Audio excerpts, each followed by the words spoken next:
listening to The Scrimmage with Daniel Hargrove and Justin Domashevitz.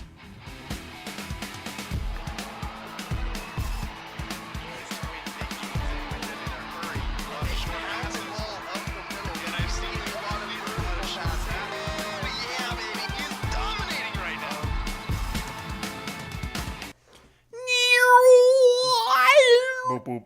Bidoop. Ba-da-bop. Bidoop. Madness. Been a good weekend. Madness. Took a couple days off of work. Stayed home. Did you get... Oh, Watched Careful, Daniel. basketball. I was just going to ask You'll get you... a copyright strike. Oh, shoot. Better not. Yeah, I don't want to get that song in there. Which one? Madness. Oh. Oh, yep, don't want to get that copyright strike. So you took a couple days off work. Yeah. Well, I had. Did you know? So I almost asked you a very personal, horrifying question. Okay. Because did you know that the day that has the most vasectomies is the day before the March Madness tournament starts? Because apparently you get like 2 days off. So I did not know that. So I almost asked you because you said took a couple days off work. I was almost like, oh, did you get a vasectomy on Wednesday? Well, it's one of those things. Well, no, I didn't. Sorry. I didn't get vasectomized. But it was one of those things where I was like, and I've done this before. Yeah. But also, I thought, you know what? I'm going to have some other reasons to do it. So Thursday, my son had a track meet. That's a reason. So watch basketball for several hours. Yes. Go to a track meet, watch basketball for a few more hours. Yeah. And then Friday, originally, I was supposed to drive my wife to Olympia, but then for a variety of reasons, that ended up not happening. So I ended up having like a full free day of just watching basketball on Friday. That was yesterday? And you didn't let me know? No, that was Friday. I mean, Friday? Yeah, I know what day it is. Yeah. Today's Sunday. Yeah. Did you know that today's Sunday? That's the day after Saturday, which was yesterday, which was also a full day of pretty much nothing but watching basketball. Yeah. I got to say, I had the pleasure of watching a North Carolina game with you that they were ahead by a lot. Mm-hmm. And I was really nervous when when you were like, oh, the North Carolina game starts at this time. And I was like, crud, I'm going to be over there. Yeah.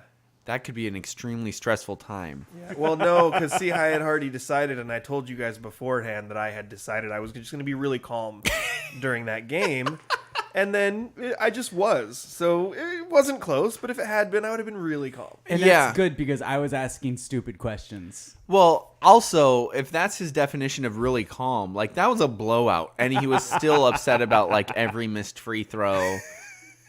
Which, by the way, at some point in this show, we're not going to do it now, but at some point in this show, we're just going to run through the roller coaster of emotions that Justin went through in the Baylor game, because that game was bonkers. But first, let's get it going with the 2-minute drill. Let's go, huddle up! Gotta hurry. Hey, 2-minute situation, 44 seconds, hand the ball to the ref. Gonna do it right. 3 jet Buckeye, don't worry. The 2-minute drill starts now. I just got an update on my phone that said that the Blazers lost by like 30 points. That's pretty much been like the last month. It's so bad. First round pick, here we come. Justin, how high of a pick would you be okay with the Seattle Seahawks giving up to trade for Gardner Minshew? 2 firsts and a third, and let me tell you why. Because right now, they probably could do this for like a 4th rounder. Oh, yeah. Snag him for a 4th. Maybe a 3rd if like they don't have the leverage and Philly really wants to hang on to him. Maybe you give up a 3rd.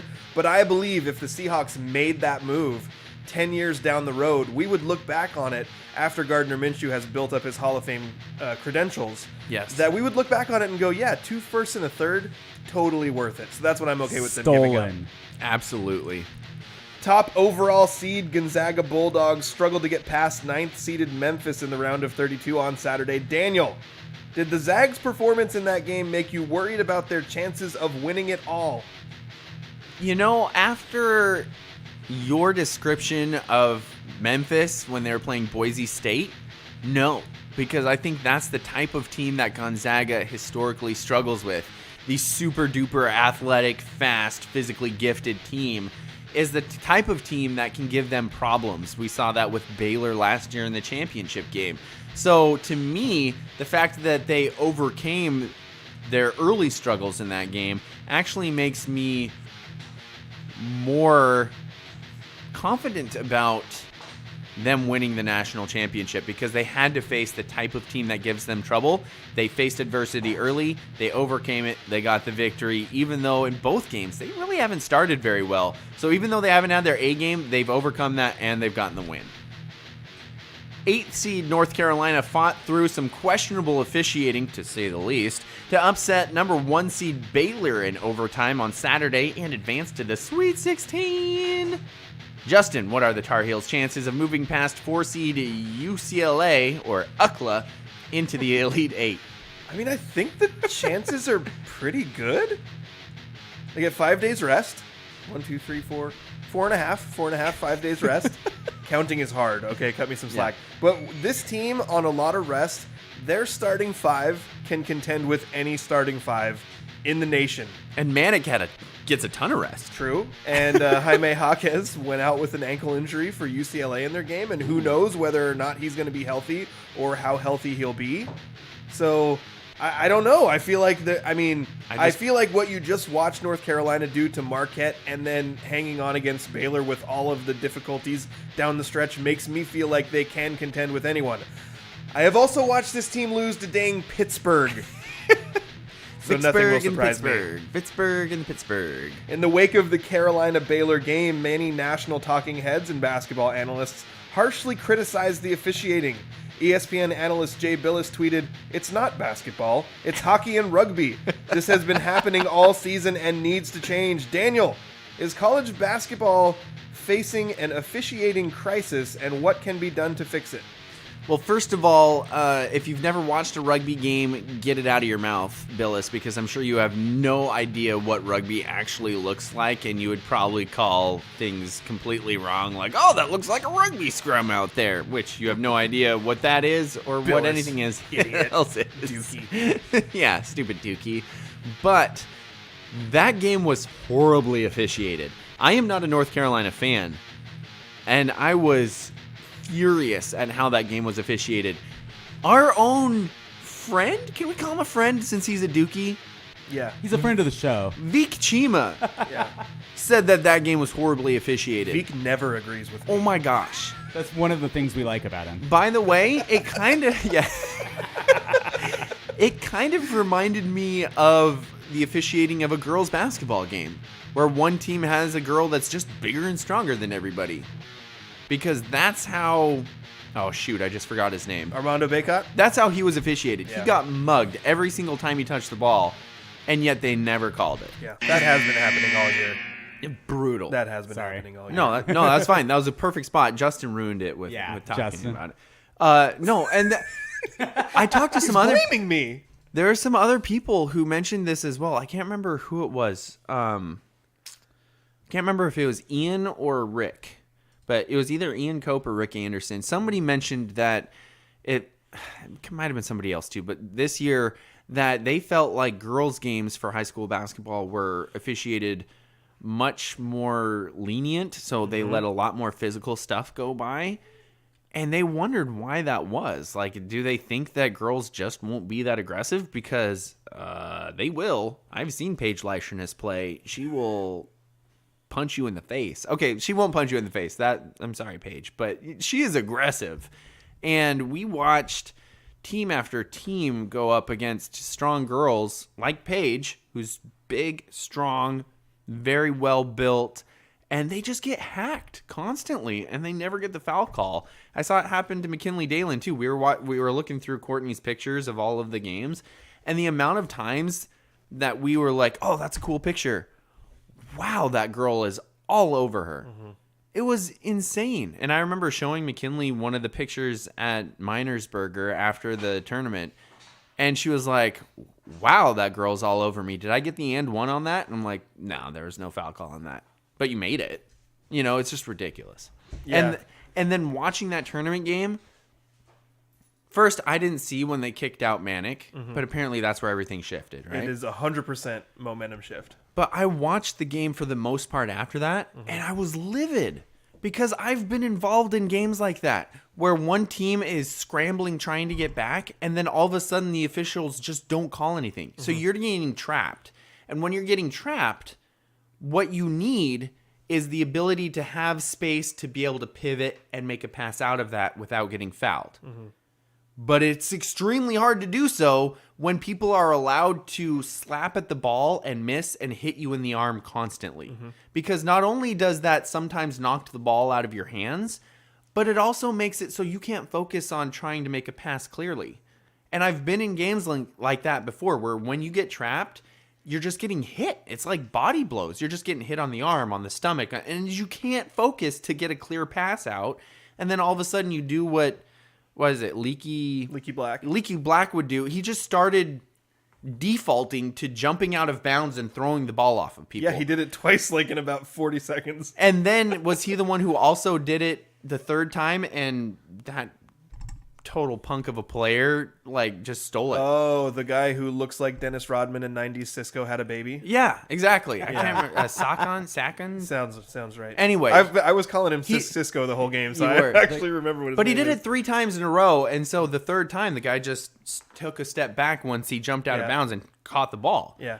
And that's the situation that you put in, and everybody's like, oh, you just got to be strong with it. And it's like, okay, guy, you have 2 6'5" dudes hacking you in the end with the ball. The same people are saying that you should got to be strong with it, are the people that are like, oh yeah, no, they definitely should have ejected Manic for Seriously. Yeah, trying to clear space. Yeah. The Manic foul, I mean, it was a high elbow on a box out after he had just gotten shoved by Cisco. Yeah. Which, by the way, if you go back and look at like every time things escalated in that game, that dude was involved. Yeah. Every time. Dude, he was the one who got the technical on Armando Bacot, which was also total BS.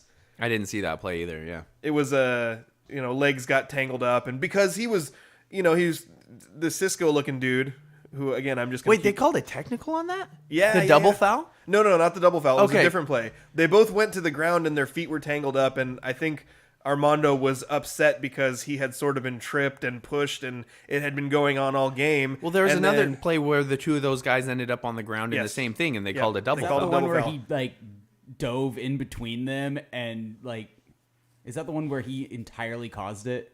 Because there was Yeah. one where he Yeah, ended up on that- his back on the ground, and it was like on the replay.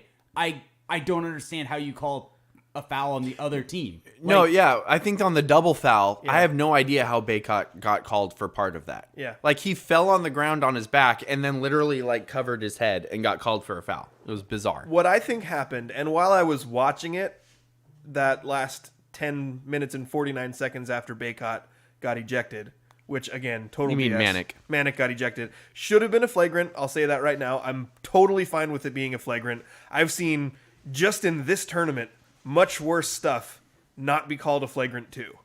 And for something to escalate to the level that you're going to kick out one of the star players who's playing extremely well. Oh, he was I on think fire. what happened was these referees were in over their heads. They had no idea how to control the game. They botched the first half by letting way too much stuff go, and that Cisco-looking dude was causing trouble everywhere, Yep. intentionally, everywhere he went. Yep. He was getting under people's skin, and at a point, the referees decided we need to get this game under control. They tried to do it, failed, and thought, okay, we'll eject this guy, that'll send a message. That'll get this game under control. The response to that was, after he was ejected, they swallowed their whistles on all of Baylor's reach-ins for 10 minutes. It was horrible. And literally 10 minutes. I wondered as I was watching it, because I don't usually feel this way. I feel like officiating is bad, not officiating is biased. Yeah. As I was watching it, I was literally thinking, are these guys trying to make sure the 1 seed stays in the game? Because that's what it felt like. Yeah. And after I looked at it and I read some like breakdowns of, how things kind of got out of control, I think they were overwhelmed and underqualified and just were in over their heads. So, That is very generous of you. Would Thank you you. feel that way if UNC would have lost? No. Yeah, I wouldn't either. No. I don't feel that way now. yeah. This reminds me, though, of one of the games. I'm sorry I keep bringing this back to high school girls basketball that I covered, but it really reminds me of the game. What game was it? You were listening to it where I almost yelled at a ref as I was broadcasting. Was it Captain Travel?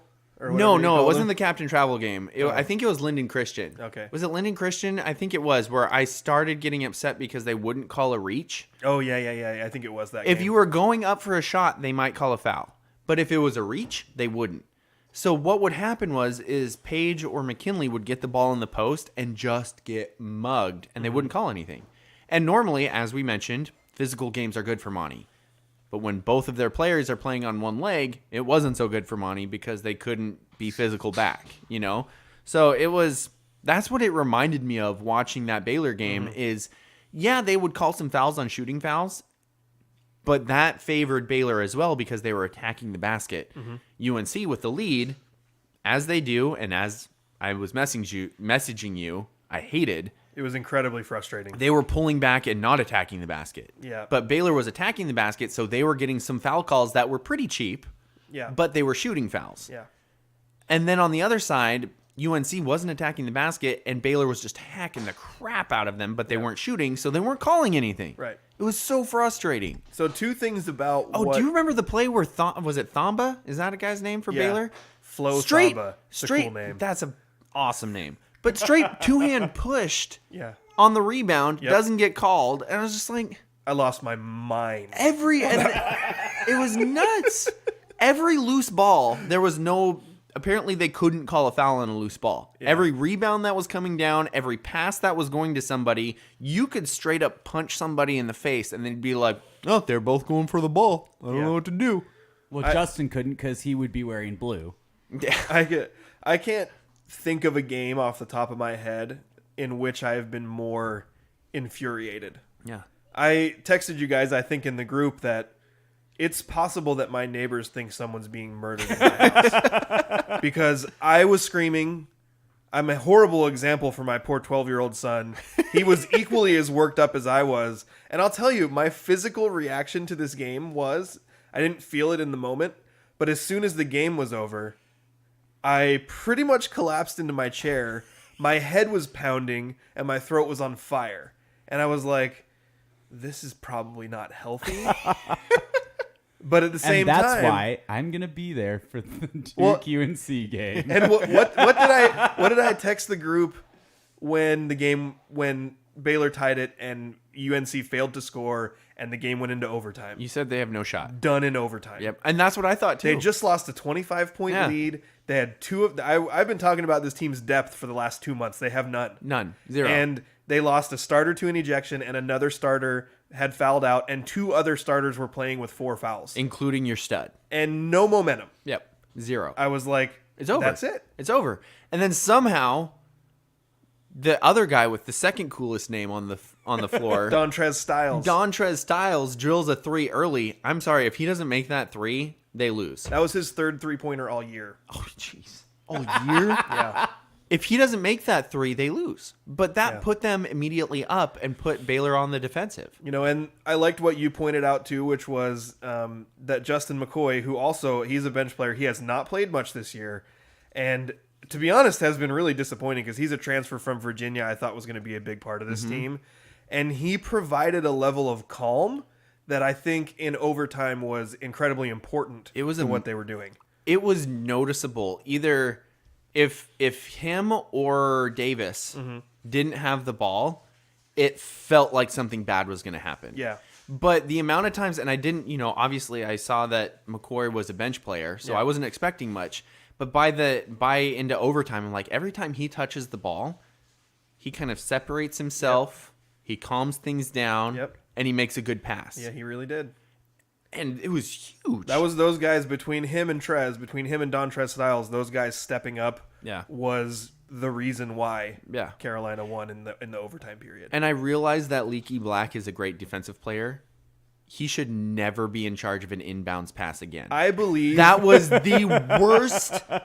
And they just let it happen. How many turnovers or near turnovers that then caused turnovers happened because he was inbounding the ball? I think if Caleb Love had not fouled out, he would have been the one inbounding the ball at the end of the game. It was brutal, Justin. Carolina did 2 things down the stretch. And again, I'm not a Carolina fan. Yeah. That was painful to watch. There were 2, and I'll sit here and complain about the officiating all day, and it was terrible. Yeah. But there were 2 things that Carolina did down the stretch that were driving me nuts. One was, like you mentioned, get the ball across half court, wait a billion years. It was really like they were trying to milk the clock and see, can we hang on to this lead? But they Not started being doing it aggressive with the ball. 5 minutes on the clock. Right.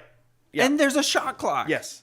And then the other thing they were doing was, I don't know if you noticed this, this specifically, but Charles Barkley actually pointed it out in the postgame. Okay. When they were trying to break the press at the end of the game, they had 4 guys below the free throw line. So they were bunching up so badly that nobody had a place to break to get open. Yeah. So you have your one deep shot when really you should have 2 guys back there and one trying to fill up the middle of the floor. Yeah. And they just bunched up too much, and Baylor's defenders were too quick and strong, and they were getting away with anything they wanted. So, exactly. Yeah, I mean, but I was frustrated because I was like, spacing. Basketball is about spacing.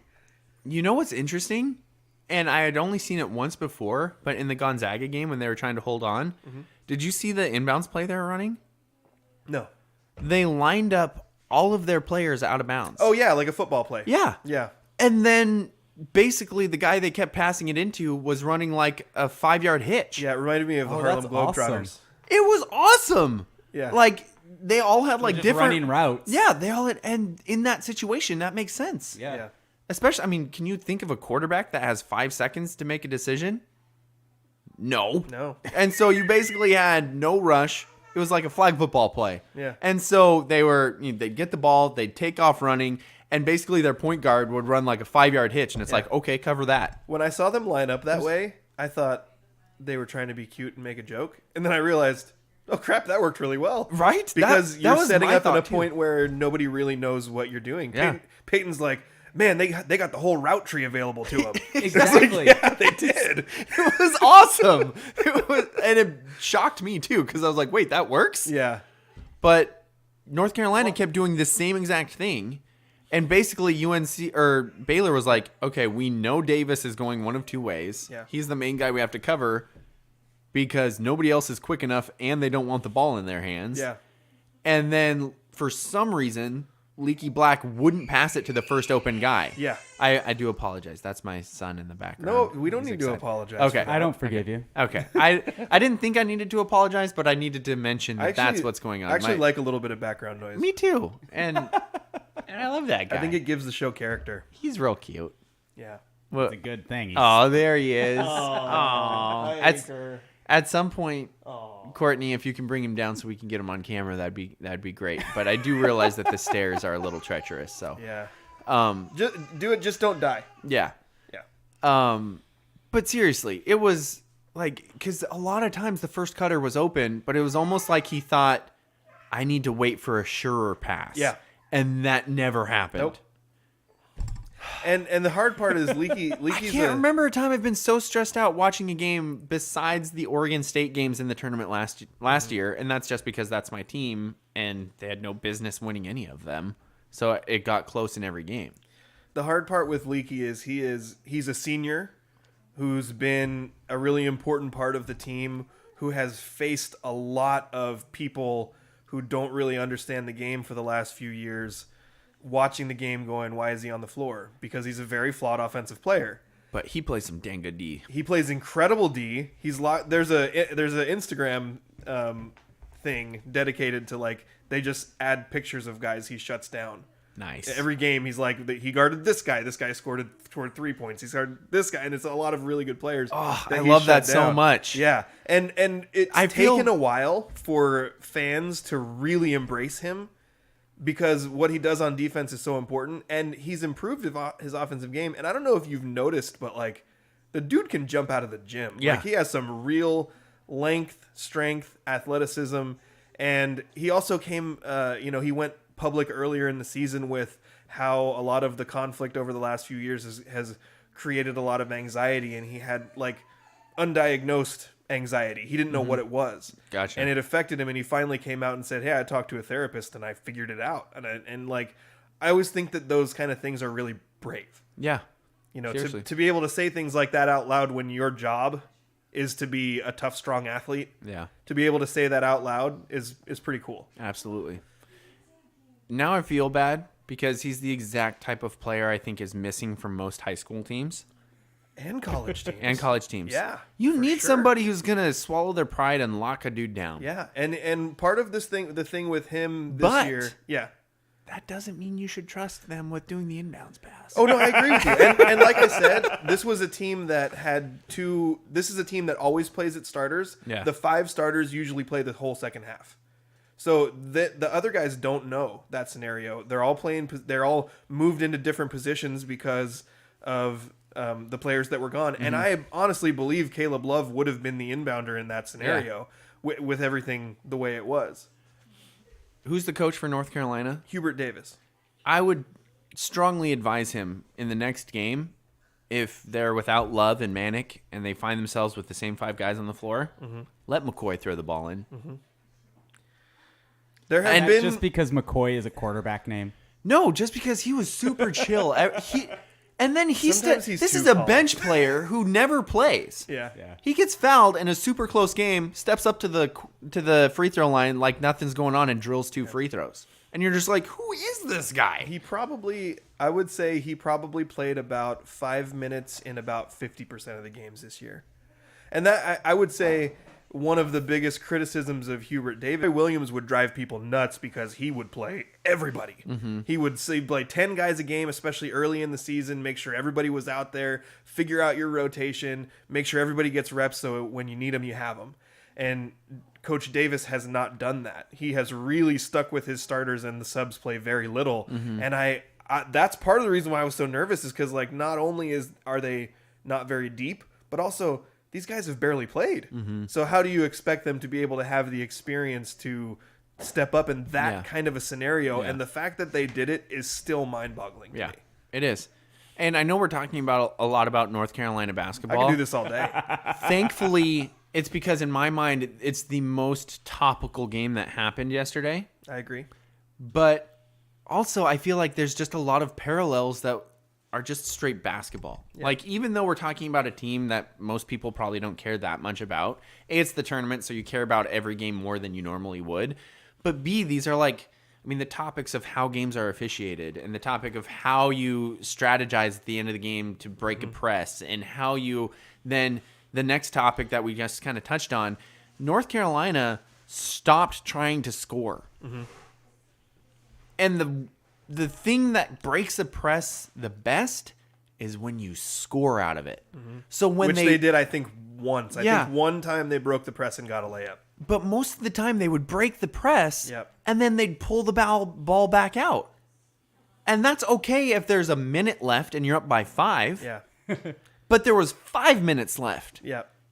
You need to keep scoring. And to make it worse, it was break the press, pull the ball back out, dribble the ball near Into the- half court get trapped. until there's 8 seconds left, and then try to do something. And that was, I think, for me, that was what was so hard to watch. Like they went from in the first half 12 assists on 14 baskets to we're completely abandoning everything we have done on offense up to this point, and they were on fire. Yeah. So it was very frustrating. It was mind-numbing. Yeah. And that's the thing because I feel like this is something that coaches play into.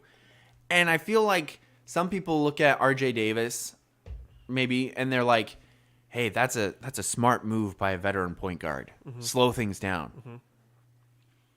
It's good to be calm and slow things down, but you still need to score. And RJ Davis played amazing. But that's the one part, and I'm assuming that he was directed by the coach. I do would that. assume so as well. Yeah. But that's the one thing I would tell coaches. If you got a big lead doing one thing, keep doing it. Yeah. Because if you stop and completely change your game at the end of it, it throws everything out of whack. The other team builds confidence, and it completely changes things. The amount of times that I've seen something like that happen, not only in high school basketball, but also in the tournament specifically, I mean, it happens all the time.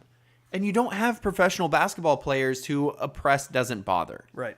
You have 90% of the guys aren't moving on to the next level, and a press can significantly bother them, especially when the other team is 90% more athletic than you.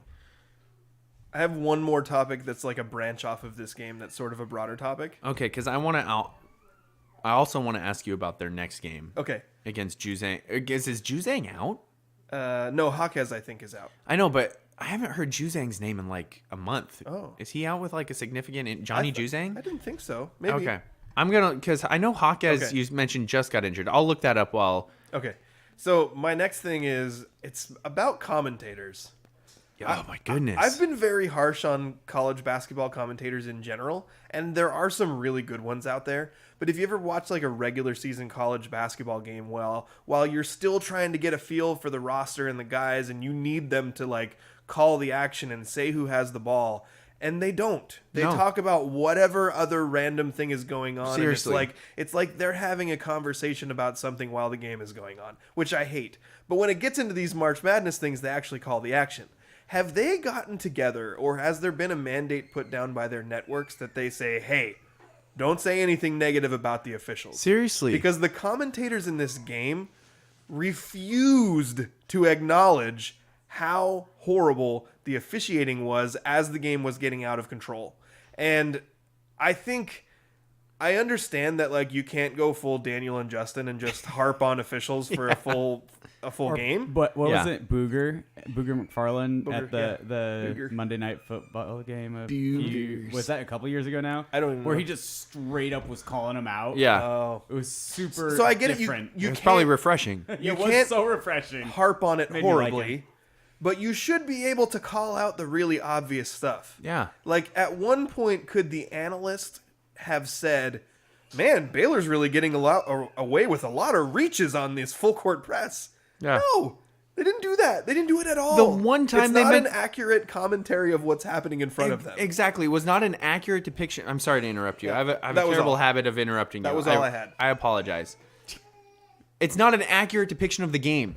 Yeah. When people complain about me and you talking about the officials, because it's happened, people tell us that we Sometimes talk we about the went too officials. far. I get Sometimes we've gone I too get far. But really, our point is to try and accurately depict what is going on. Yeah. If Jordan Spradlin is leaving the game with cuts and bruises all over her arm, that needs to be talked about during the game. Yeah. That is an accurate depiction of what's going on. Mm-hmm. If Austin Flock is bleeding from the forehead while he runs up and down the floor, that needs to be talked about during the game. Mm-hmm. I feel like there's this. This may be. I don't know if it's just an American cultural thing, but there's this sports thing that I see in America because I'm here, where we teach kids, we tell each other, you don't blame the refs for losing. Yeah. You don't blame the refs. Yeah. And I feel like that gets incorrectly translated to the refs are above reproach. Yeah. Because guess what? I'm a fan. I want to see a good game. I don't care who's responsible. Yeah.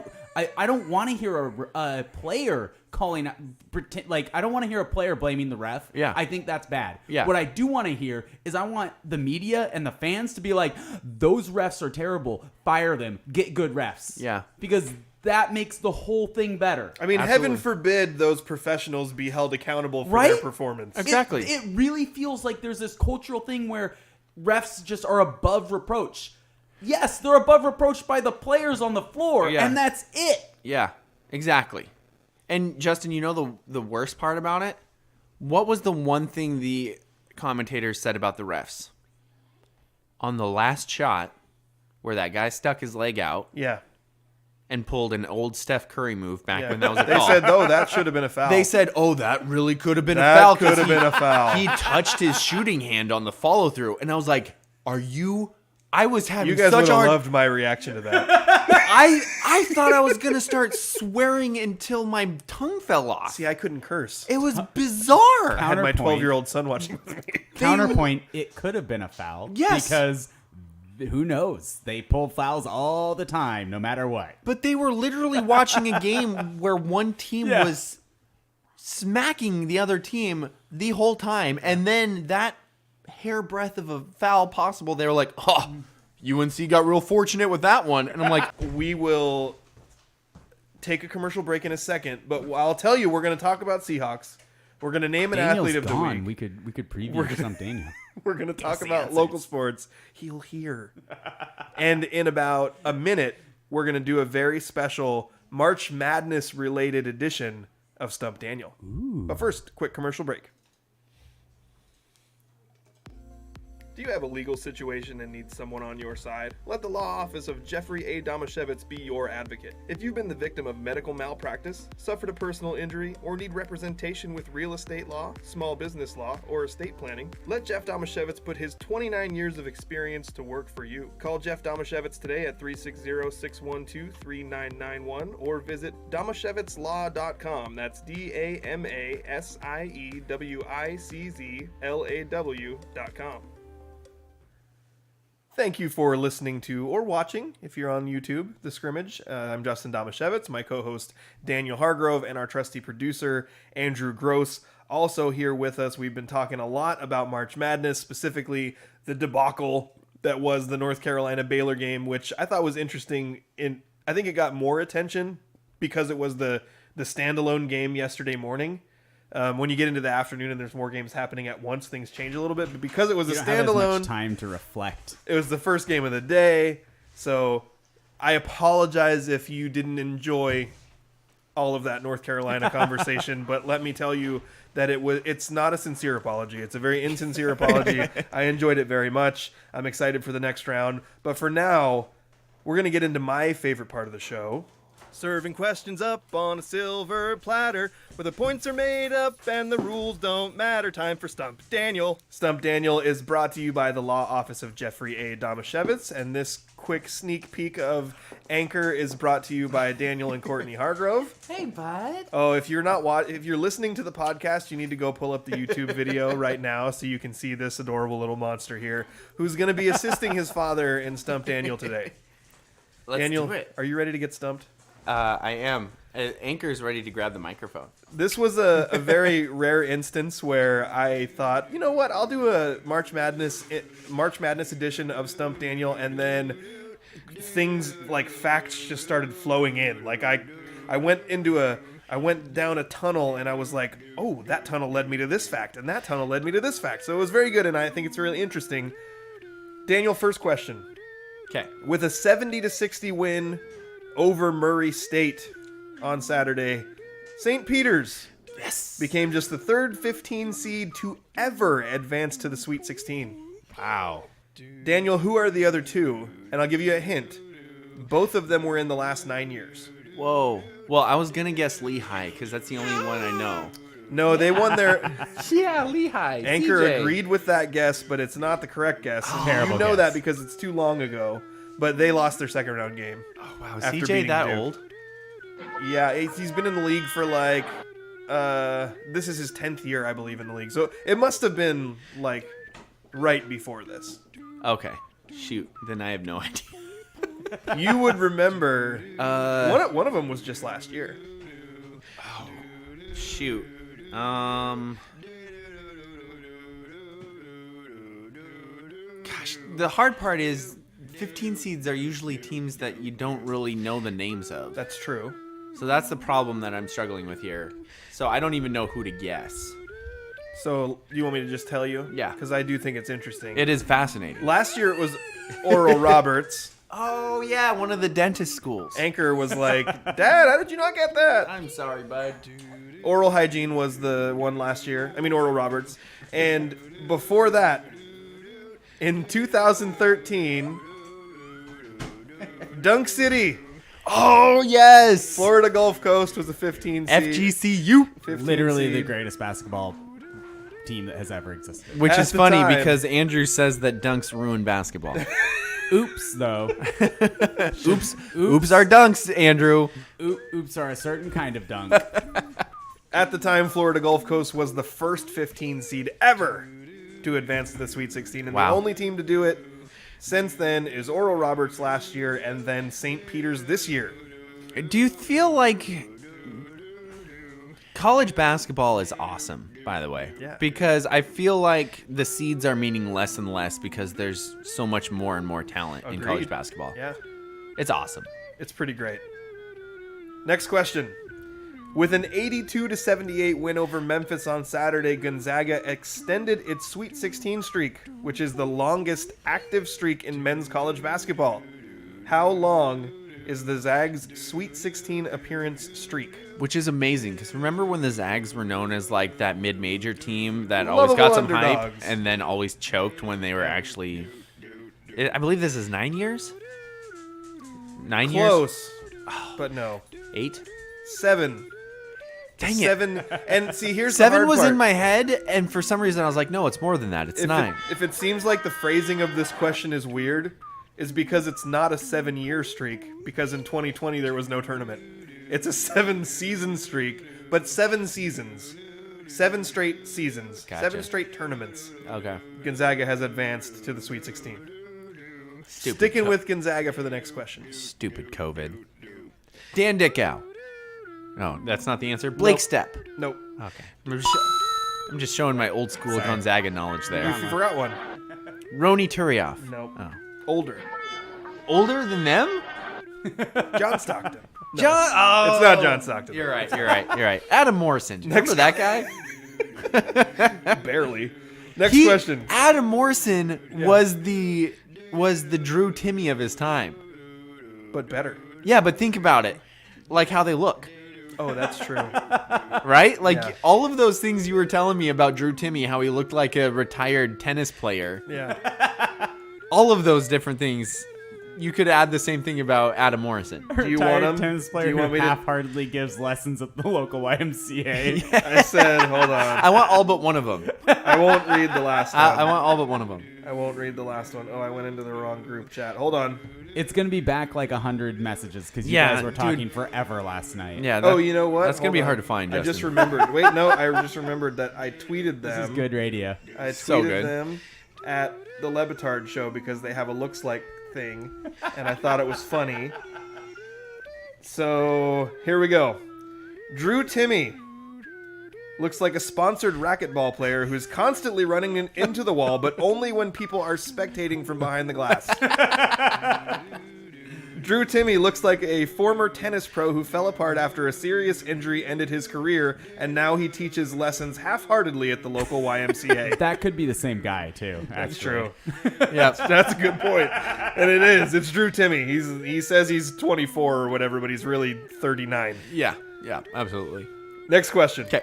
Gonzaga Yes. has made the tournament 23 consecutive times, which is the third longest active streak, including all 21 years of Mark Few's career. Whoa! It's the third longest active streak. Yeah, so who are the two teams who have a longer tourney appearance streak active?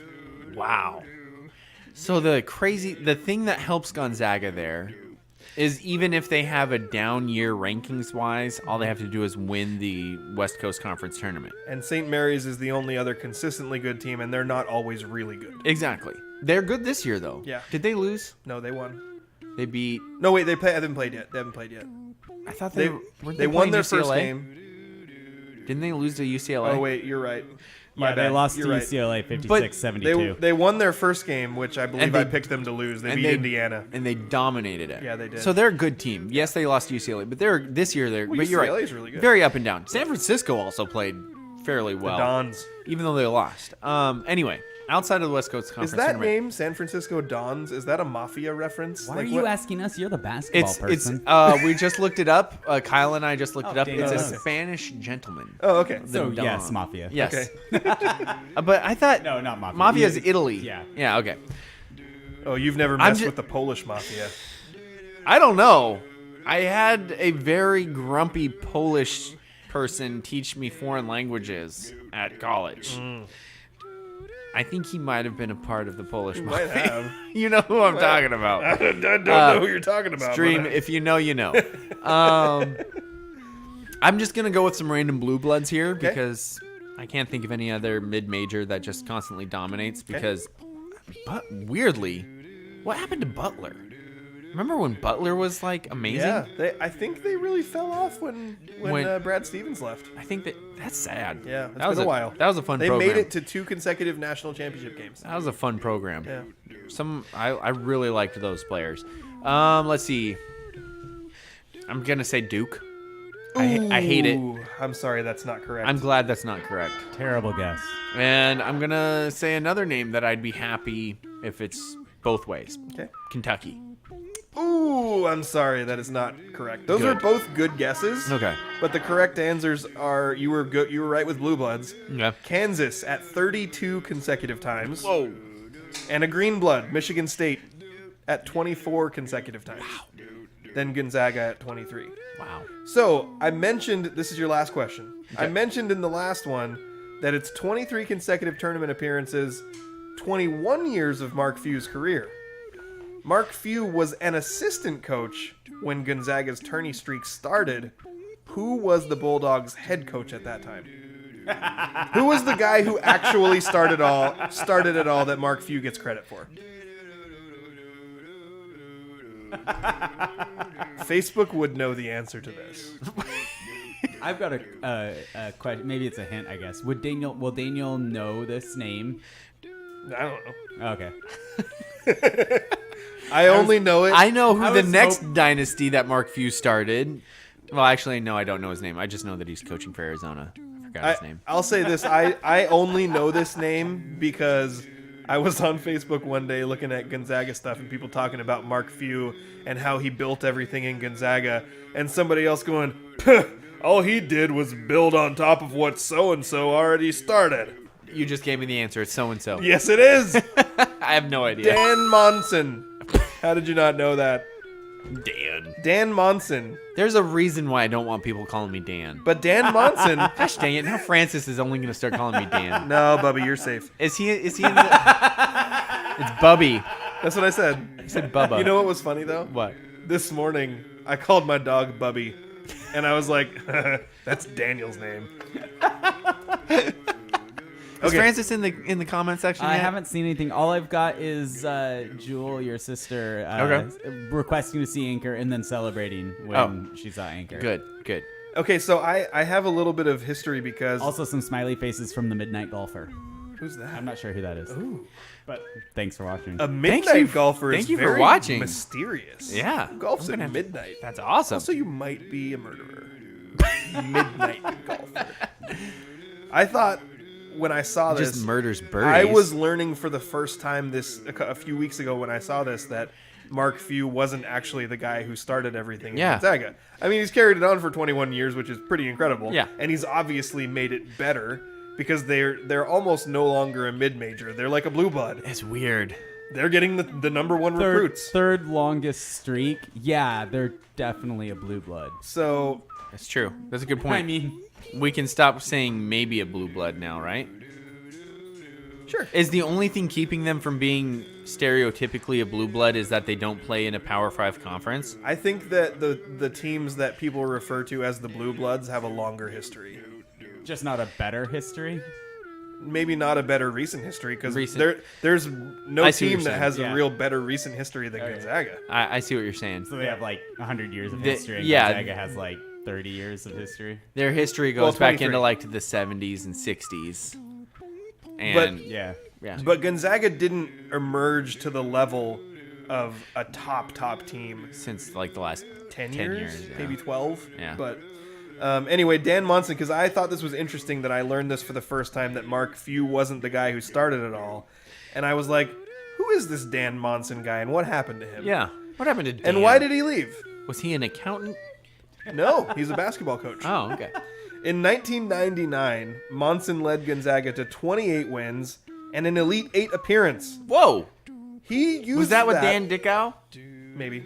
I liked watching him play. He looked like a hobbit and shot like Larry Bird. Just chucked it from everywhere. So Dan Monson, instead of doing short? what Mark Few did, because I think the most impressive thing about Mark Few hair, too. is that he could have had dozens of coaching opportunities at bigger schools over the years, and Yeah. he decided to stay, Yep. and he built something that's really great. Dan Monson did the opposite thing. He Aha. achieved the highest level of success he felt he could at his school, and then he left for Minnesota. He Shaka smarted it. Monson coached in Minnesota for 8 seasons, achieving 20-plus wins and appearing in the NCAA tournament just once. Wow. In those 8 seasons. Since 2007, Monson has been coaching at Long Beach State, where he has won 4 Big West Conference regular season titles, but has won the conference tournament and appeared in the NCAA tournament only once. Poor Dan. Didn't really. I mean, you Poor know what? Dan. He's still coaching college basketball. Yeah. But it's a bit of a fall. Long Beach State. Yeah. That sucks. I think that their biggest rival is Meatloaf State. No, it's Short Beach State. Oh, Duh. Shart. That's the end of Stump Daniel, brought to you by the Law Office of Jeffrey A. Domashevitz. And since we already took a commercial break, we're going to move right into local sports. Do you want to read? So we don't have, there was no athlete of the week that jumped out at you. No. Do you want to do Did the we roundup? just give it to Kira Gardner again? She did win Another award. She won. She was in an All-Star game, I think yesterday, and won player of the game or whatever. It wasn't yesterday. Oh, whenever it was. It was a while ago. I saw the tweet yesterday. Really? I think there was another one. I think she played. Oh, there in was another another All-Star one? game. Oh, I was thinking of the one at LCC at Lower Columbia Oh. where she was the MVP but they gave her MVP along with another girl, Yeah. but you look at the stats and you're like, No. okay, why is the other girl getting recognized here? Right. And she won another MVP?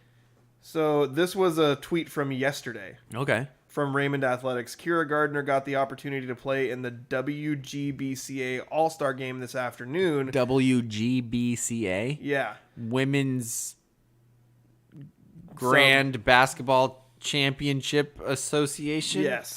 She walked away with the MVP honors and was named the State 2B Player of the Year. Yeah, we know that What- she's the state player of the year. 1B and 2B senior all-state basketball game. So this was it's a B all-star tournament. Gotcha. But she was the MVP. Yeah, we'll put her in a state basketball tournament. She's going to dominate. She's the Gatorade player of the year. Put her in college basketball for the Washington State Cougars and Yes. she's going to dominate. The Washington State Cougars that are in the tournament. Are they still in the tournament, though? I have to look only that up. been following the Lady Tar Heels, who, by the way, also helped improve my day yesterday by winning I saw that. their opening round game. Yeah. Oh, They have a player. Well, Washington State needed Kira Gardner because they lost their first round matchup in the 8-9 matchup. Washington State came in as the 8 seed. They lost to Kansas State 40-50. But next year, Kira Gardner, Final Four run. Let's go. I got to really quickly. I know we've talked about the Tar Heels for a million years. The Lady Tar Heels have one player named Deja Kelly.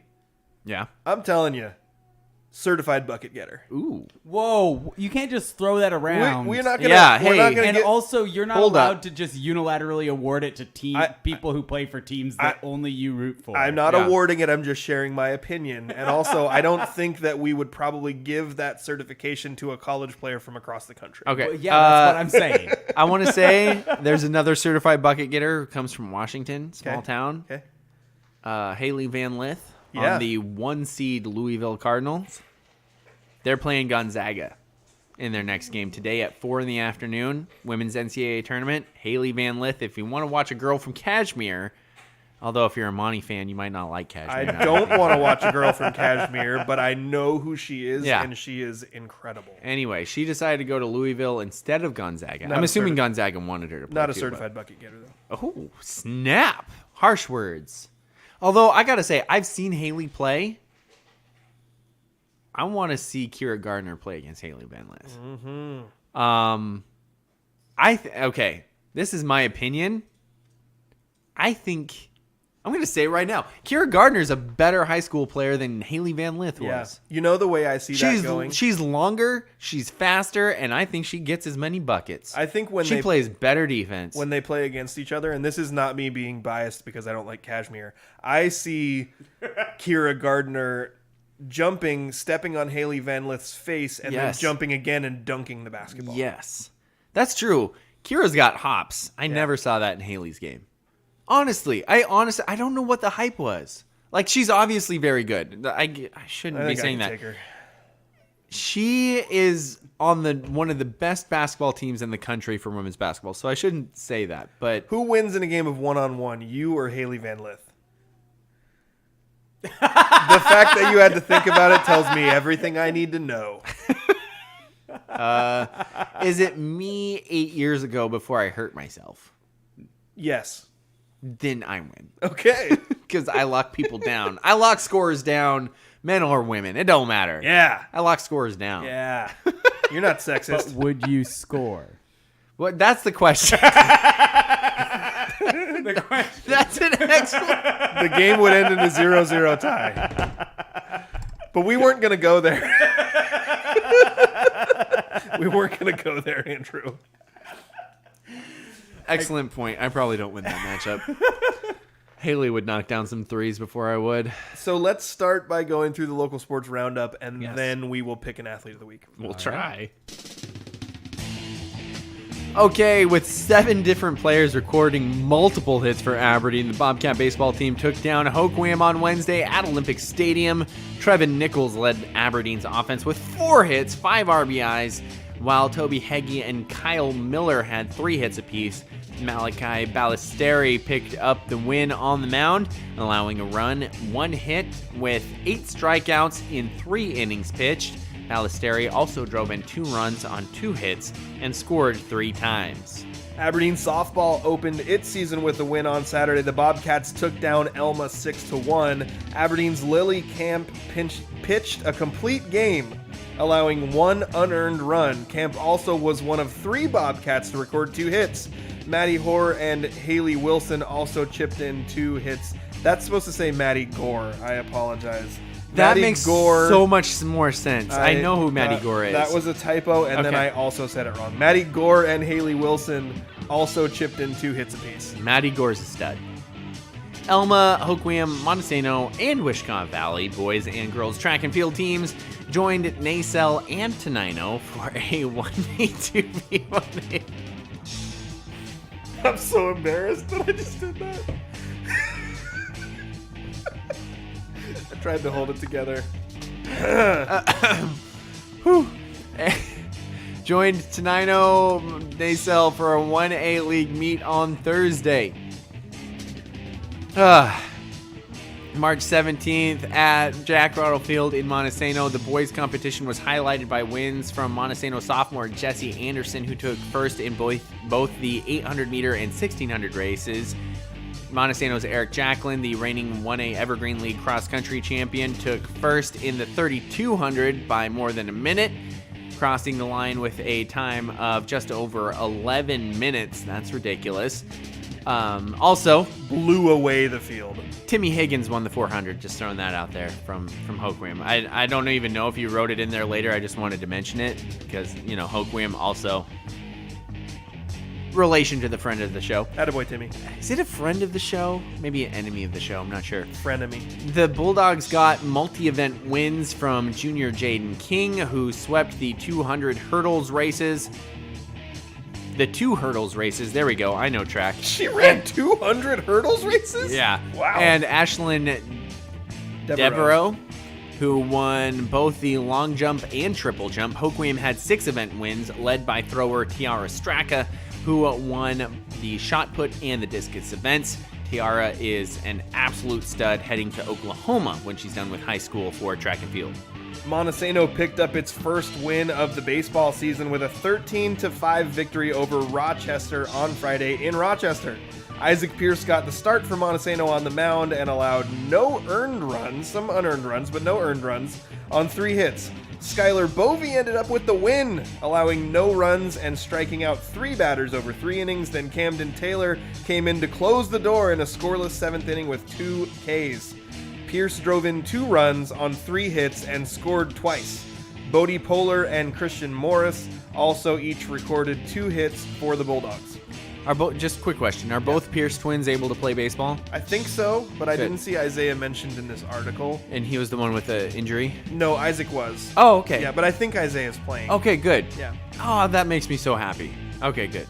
The Montesano High School boys soccer team opened its season with a 3-0 victory over Raymond South Bend on Friday in Montesano. Spencer Lovell, Giovanni Torres, and Felix Romero scored for the Bulldogs. I love because the fact that it was soccer, you said 3-0 instead of 3-0. I love it. Yeah. On the pitch. I went Ian Cope on that one. I wasn't being sarcastic. I really did like it. I can go soccer lingo if you want me Yeah. to. Please don't.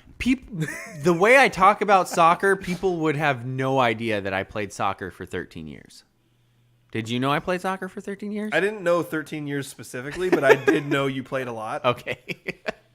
Yeah, I guess the specific year, that's a kind of an odd one. So I have 2 thoughts for Athlete of the Week here. Okay. Is either of them a Bulldog? Because I will vote for that one. Neither. Oh, okay. But I guess I'll throw a Hater. Bulldog. I'll throw a Bulldog into there, but that's not where I'm leaning. But I'm just going to be honest up front. So I'll talk about the Bulldog first. The Bulldog would be Eric Jacklin. Okay. Oh, wait, no.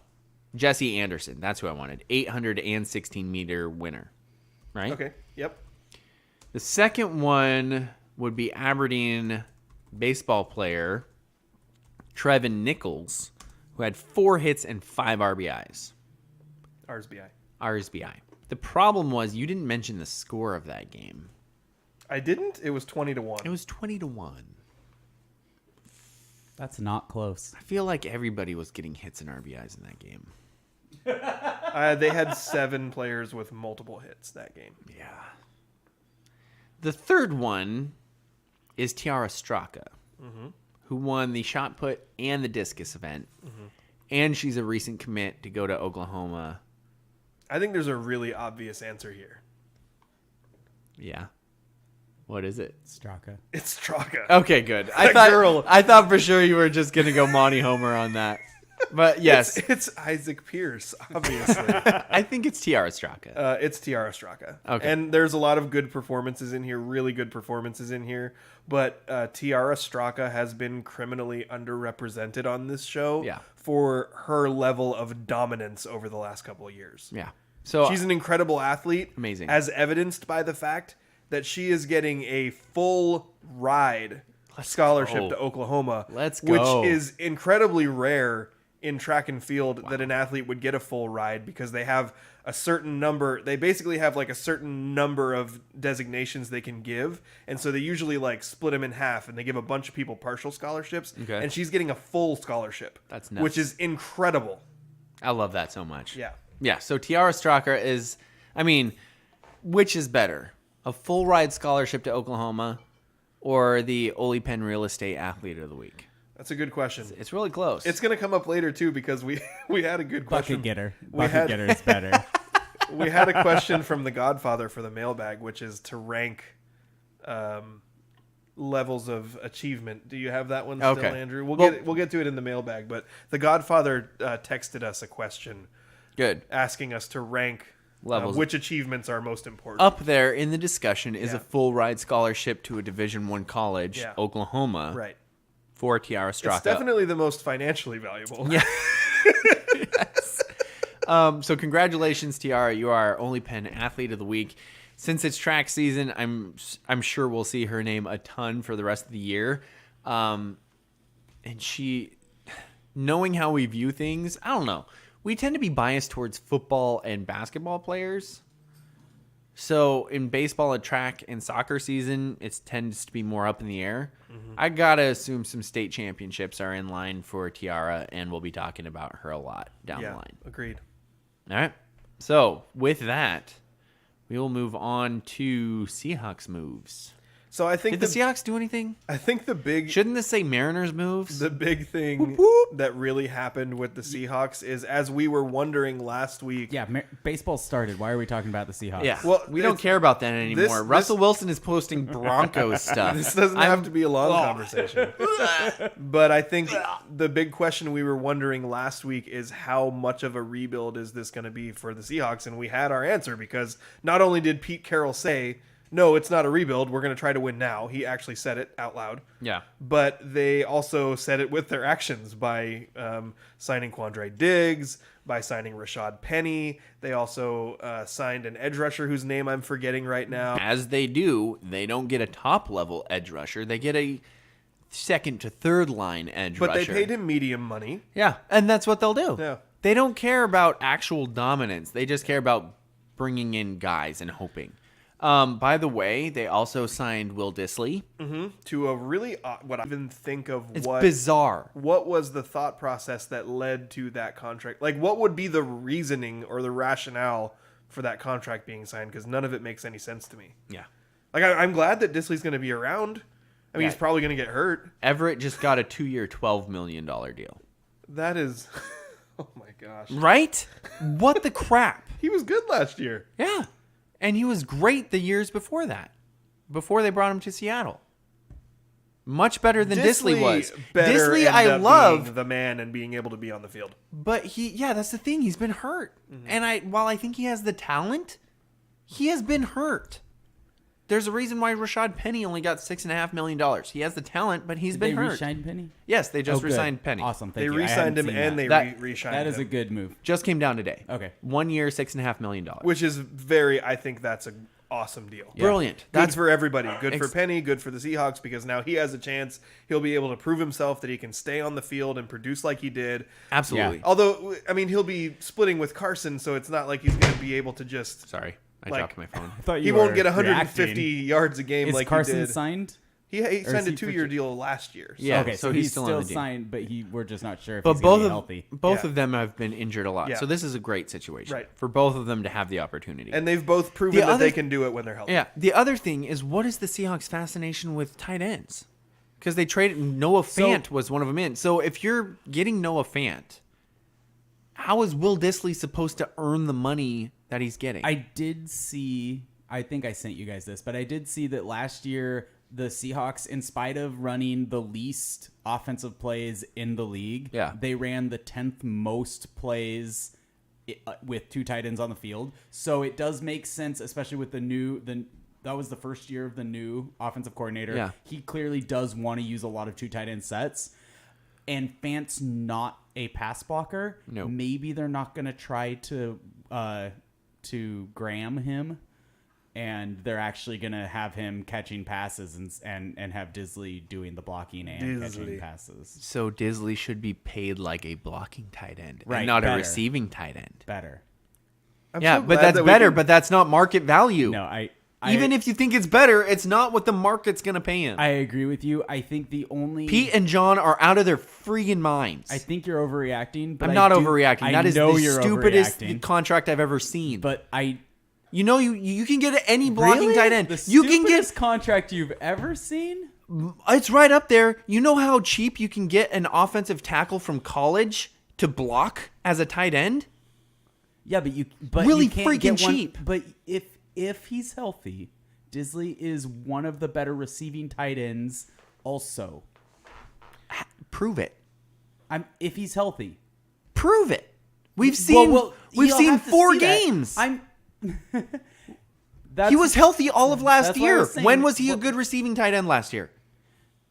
You were just singing the praises of Everett, who literally gave the ball away multiple times. Yeah, but at least he caught the ball first. Dissly wasn't even throwing the ball. Right, which would But he was healthy. Maybe he was he was healthy. Dropping it. Wait, just because he couldn't get open enough for Russell Wilson to even throw the ball? Or because they were running 2 tight end sets and one of the tight ends was blocking and the other one was receiving. I would highly dispute that. But again, even if Dissly was blocking, you can find another offensive lineman to block. My point was not to say this was a good deal. My point was to say that this deal only makes sense if Dissly turns into, in the next couple years, a player that would get paid more than that. That's the only way this deal could possibly make sense. You're right. That's what I was originally trying to say. And what I'm saying is you don't pay people on what they could potentially go into. You pay them on what the market's going to pay them. See, here's where we ran into a problem. I was all on board with being 100% on Daniel's side when Andrew said he was overreacting. And then Daniel said, worst contract I've ever seen. And I was like... Okay, name another one. I can't think of one, but I wouldn't be able to say confidently. That's a stupid argument, by the way. Yeah. That's a stupid argument for me to say, okay, name another one. I hate it when people say stuff like that because you're the one making the biggest statement. You should have to back up your claim. I think you're not overreacting. I think this is a really stupid deal. I think overreacting because you are... upset about the other deals that Pete and John have been making, mostly trading Wilson away. To be honest, and instead of using that as a good deal, but I do think you're overreacting when you're saying. But it's the problem is, super even horrible. if he ends up being really good, it's still a stupid deal because that was not his market value. Exactly. So they could have Right. signed him for a lot less money, and he still could have been really Unless Exactly. Even if he turns out to be a all-pro tight end, they could have got him for cheaper.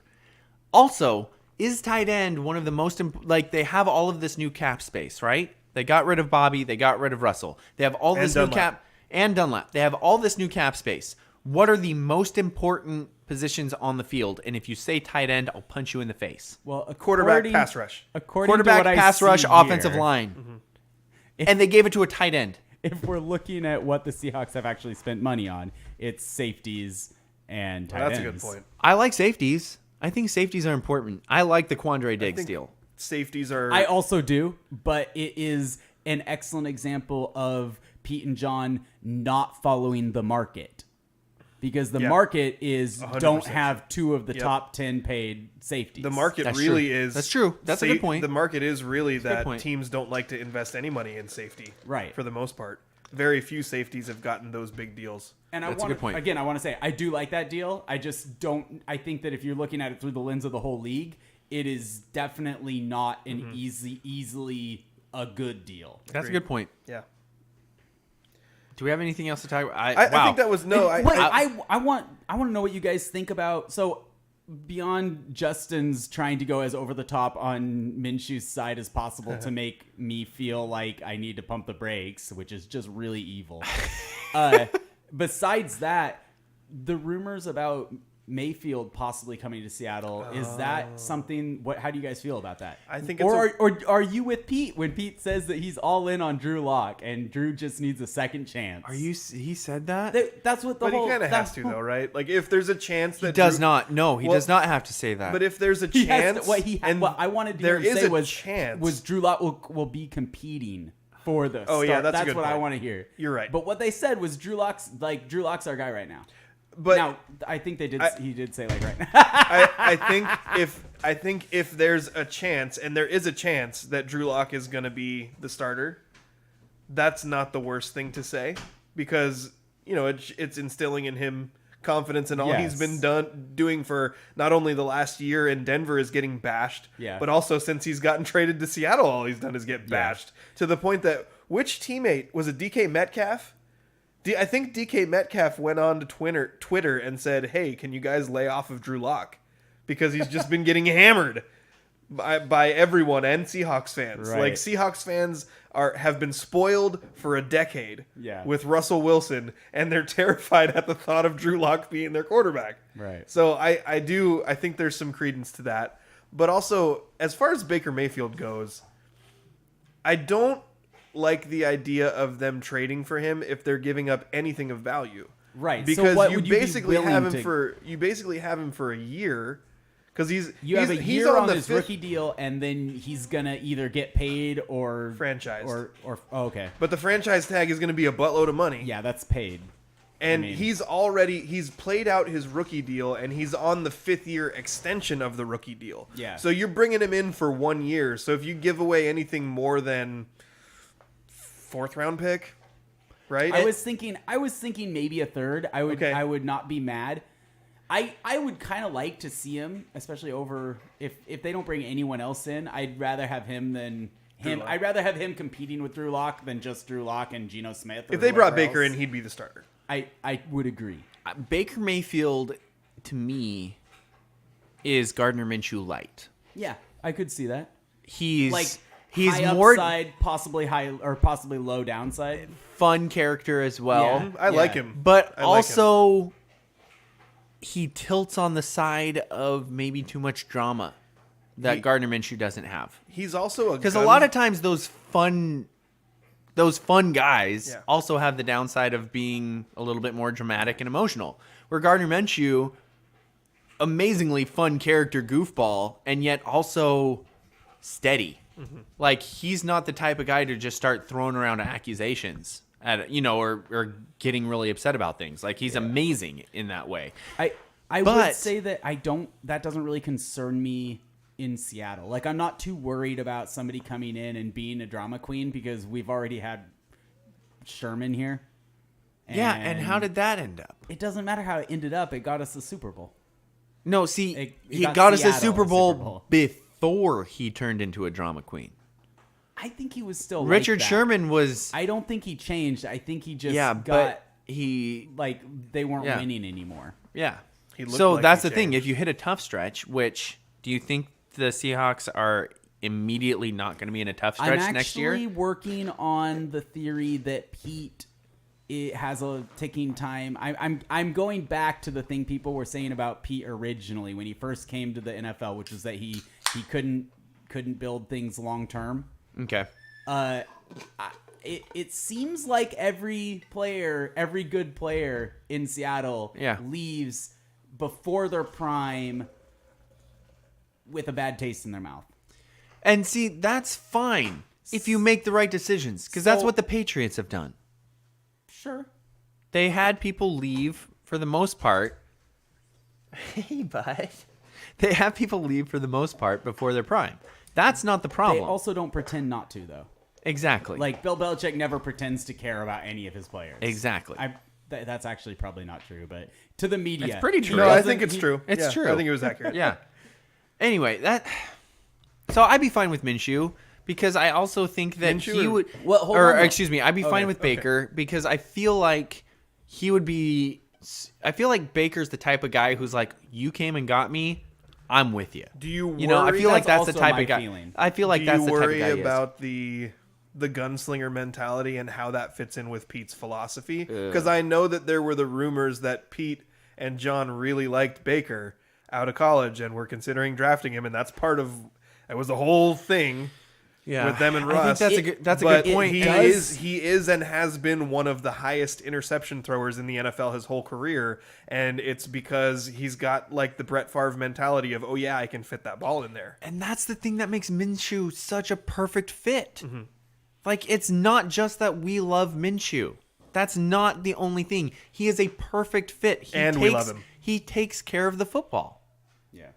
It does worry me a little. Like, if he comes in, I'm not going to be like 100% believing he's the answer and is going to be great. In Mayfield.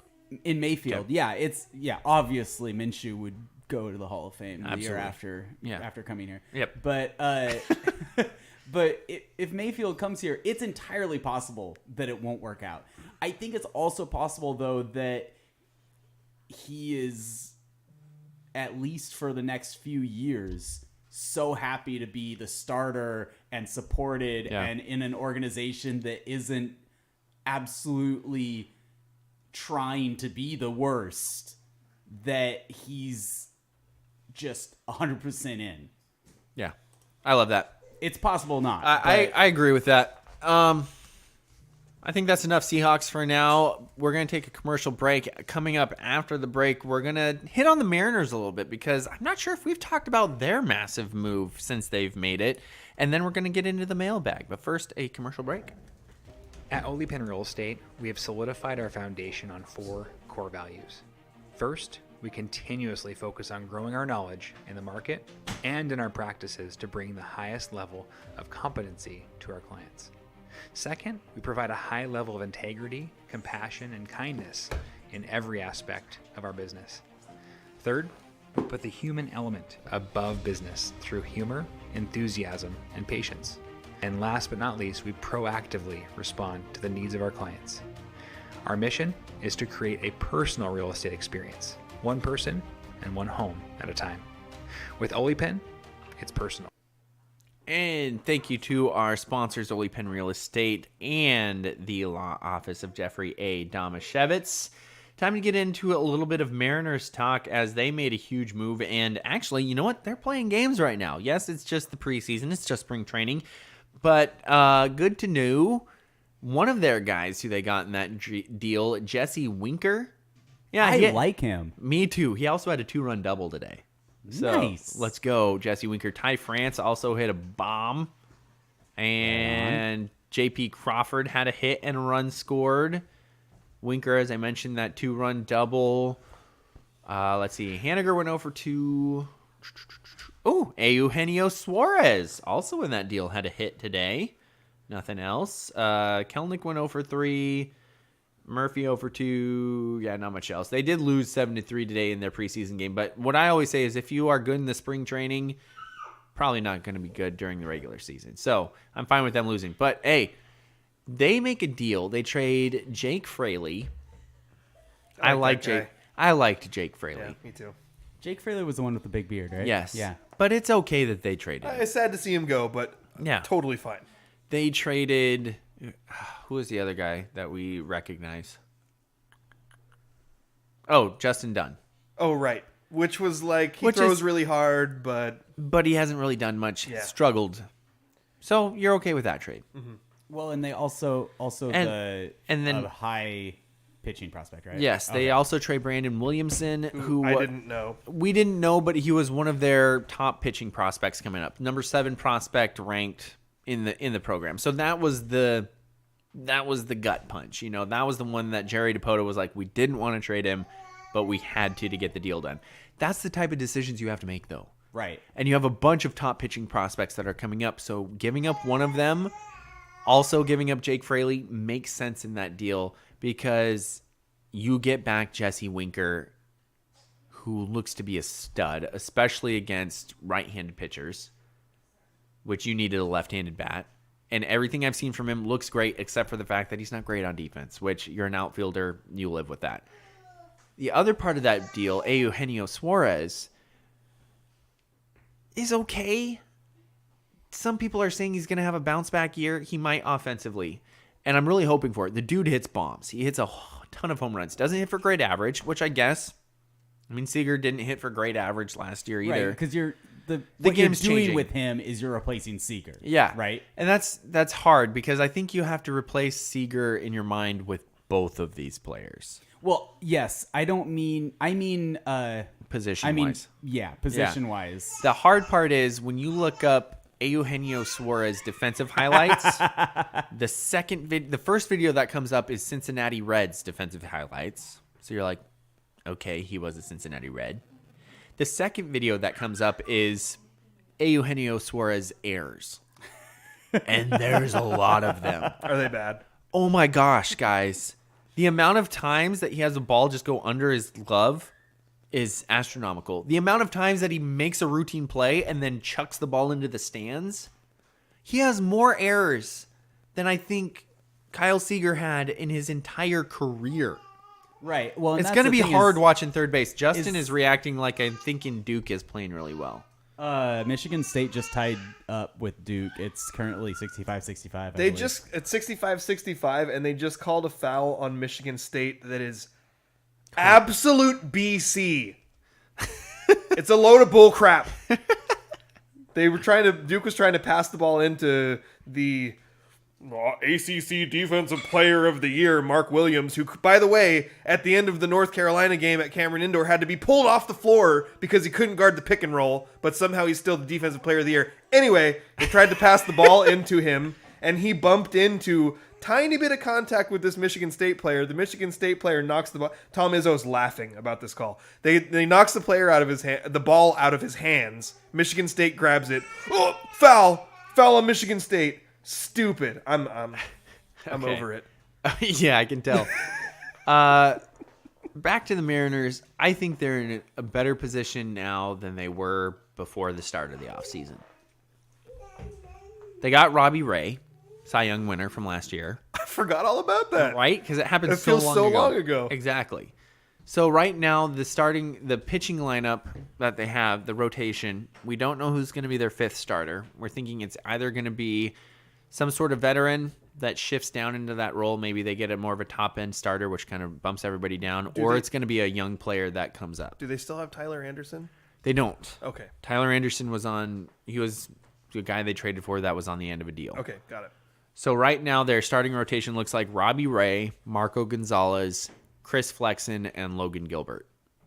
That's a pretty darn good four. If Gilbert improves, Yes. like if he really develops, that sounds pretty solid. Exactly. And so you add fifth starter, either young guy or veteran, whatever. That looks pretty good. Yeah. Their bullpen did great last year. Bullpens are fickle, but they also have guys who weren't in it last year who look like they can be. So the bullpen looks good. Pitching looks pretty good.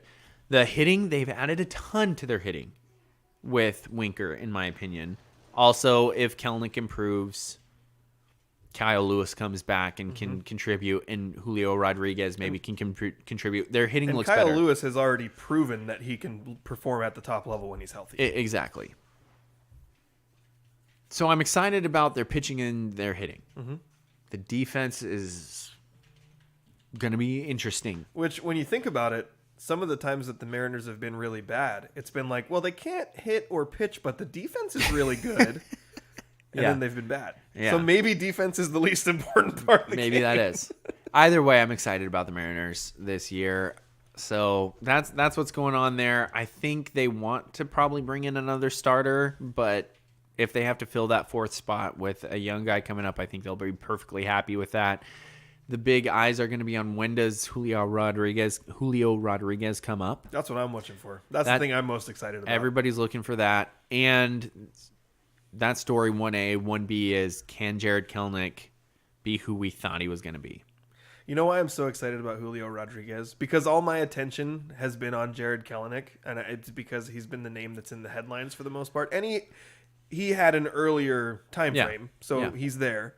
But Braden Dorman, who is a friend of the show and a co-host, guest co-host a whole bunch of times, told me when he watched him at spring training, he thought, Kelenic's really good. Julio Rodriguez is the guy who has like the Mike Trout ceiling. Like, he's the guy who is built to be one of... I mean, it's not a guarantee that he's going to be great. Yeah. But he's the guy who's built to be an all-time great player. And I agree with him. Yeah. I don't know about his...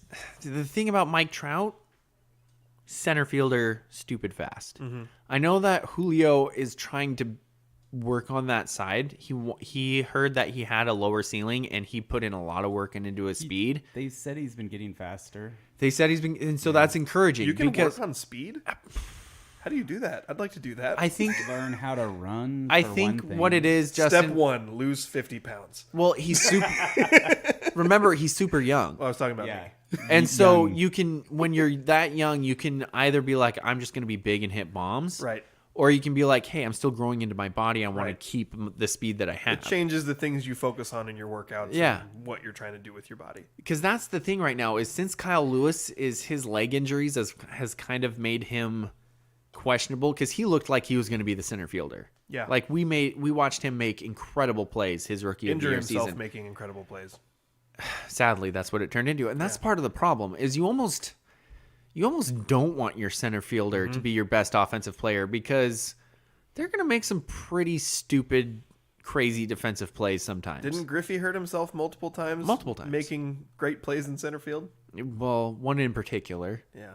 But yeah. With the wall. Yeah. But and then he also, I think he hurt himself diving once for like full extension for probably. a ball too. Yeah, because that's When what he was in happens. Cincinnati. Yeah. And so, like, maybe Kelenic turns... But see, that's the thing is he's not a great defensive player. So you wonder about their outfield But defense. he tries hard. Yeah, and you want somebody who tries hard.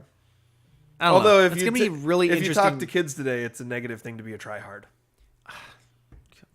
Don't be sweaty. Don't be a sweaty try hard. That drives me nuts. It's bad to try hard. It's like if something doesn't come easily to you, then you're bad.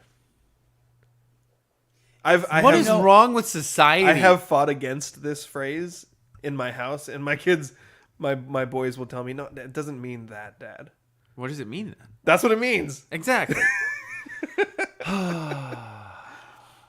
What is this world coming to? Bunch of sweaty try You know how man. many state championships you're going to win if you only rely on the team? First of all, you aren't even going to have a team if all you have on the team are people who are naturally good in high school. Especially, I mean, I almost took a shot at Monty here. Go ahead. Would they have a basketball team this year if it wasn't for the tryhards? Boys? Yeah. Yeah, not the girls. The girls are very gifted. Uh, The boys won a lot of games because they had a bunch of tryhards I'm on going the to take team. the fifth on this one. Yeah, that's what I thought. I'm going to say this. I'm putting one thing it's I'll a defend- negative connotation in is. their mind. I love the tryhards. I'm going to say this. One is a bunch of those kids were not seniors and will have a chance to improve before next year. And number two, Caden Lovell well, is a freak athlete. yes, exactly. So. I said how many? So One. yeah, But I'm not saying that some of those other guys couldn't get there by next year. I love tryhards. Everybody's gonna take that as wow, what a diss. Daniel takes a shot at Monty. What a hater. No, that's me. I'm sorry. I probably You shouldn't like say how- that. No, but the best part about that is you stopped yourself, Yeah. and then I told you to go. Yep, that's true. But that's all the nudge you needed. That's true. That's true. All right, I think that's going to do it for our Mariners talk. It's time to get to questions. From Really our- quick, I've got some input from Francis who says, Bubby, fingernails, stop it. Am I biting my fingernails a lot? I do bite my fingernails a lot. You know, the only time I Did your notice mother that used is to when I scold you see, for that? Did my mother? Yeah. I don't know if my mom scolded me for that. I have a very bad habit of biting my nails, though. Can we talk about biting your nails when we get into the mailbag? Sure. Oh, okay. The mailbag. Yes, Send the us your mailbag. stuff. Send us your stuff in a mailbag. So I know several people in my adult life. People who are You do? I know Yeah. several people in my adult It's life. amazing. I don't People know who are- anyone who's an adult. People who are like, high functioning adults, Yes. intelligent. They bite their nails, and I feel like there's a negative connotation on biting your nails. But like, it's not the biting of your nails; it's the biting of your nails till they're so low that your fingers are just nubs. Dude, I'm gonna show mine to the camera now. Okay. Hopefully that this focuses a little bit. Mine are terrifying. Okay. Like, I regularly have them worse than this. Does it affect you in your everyday life? No. Like, does it bother you? Do your fingers hurt? Every now and then, not usually. Sometimes it bothers me when I'm playing rec sports. So I have another buddy who has nails that look like really similar to yours. Yeah.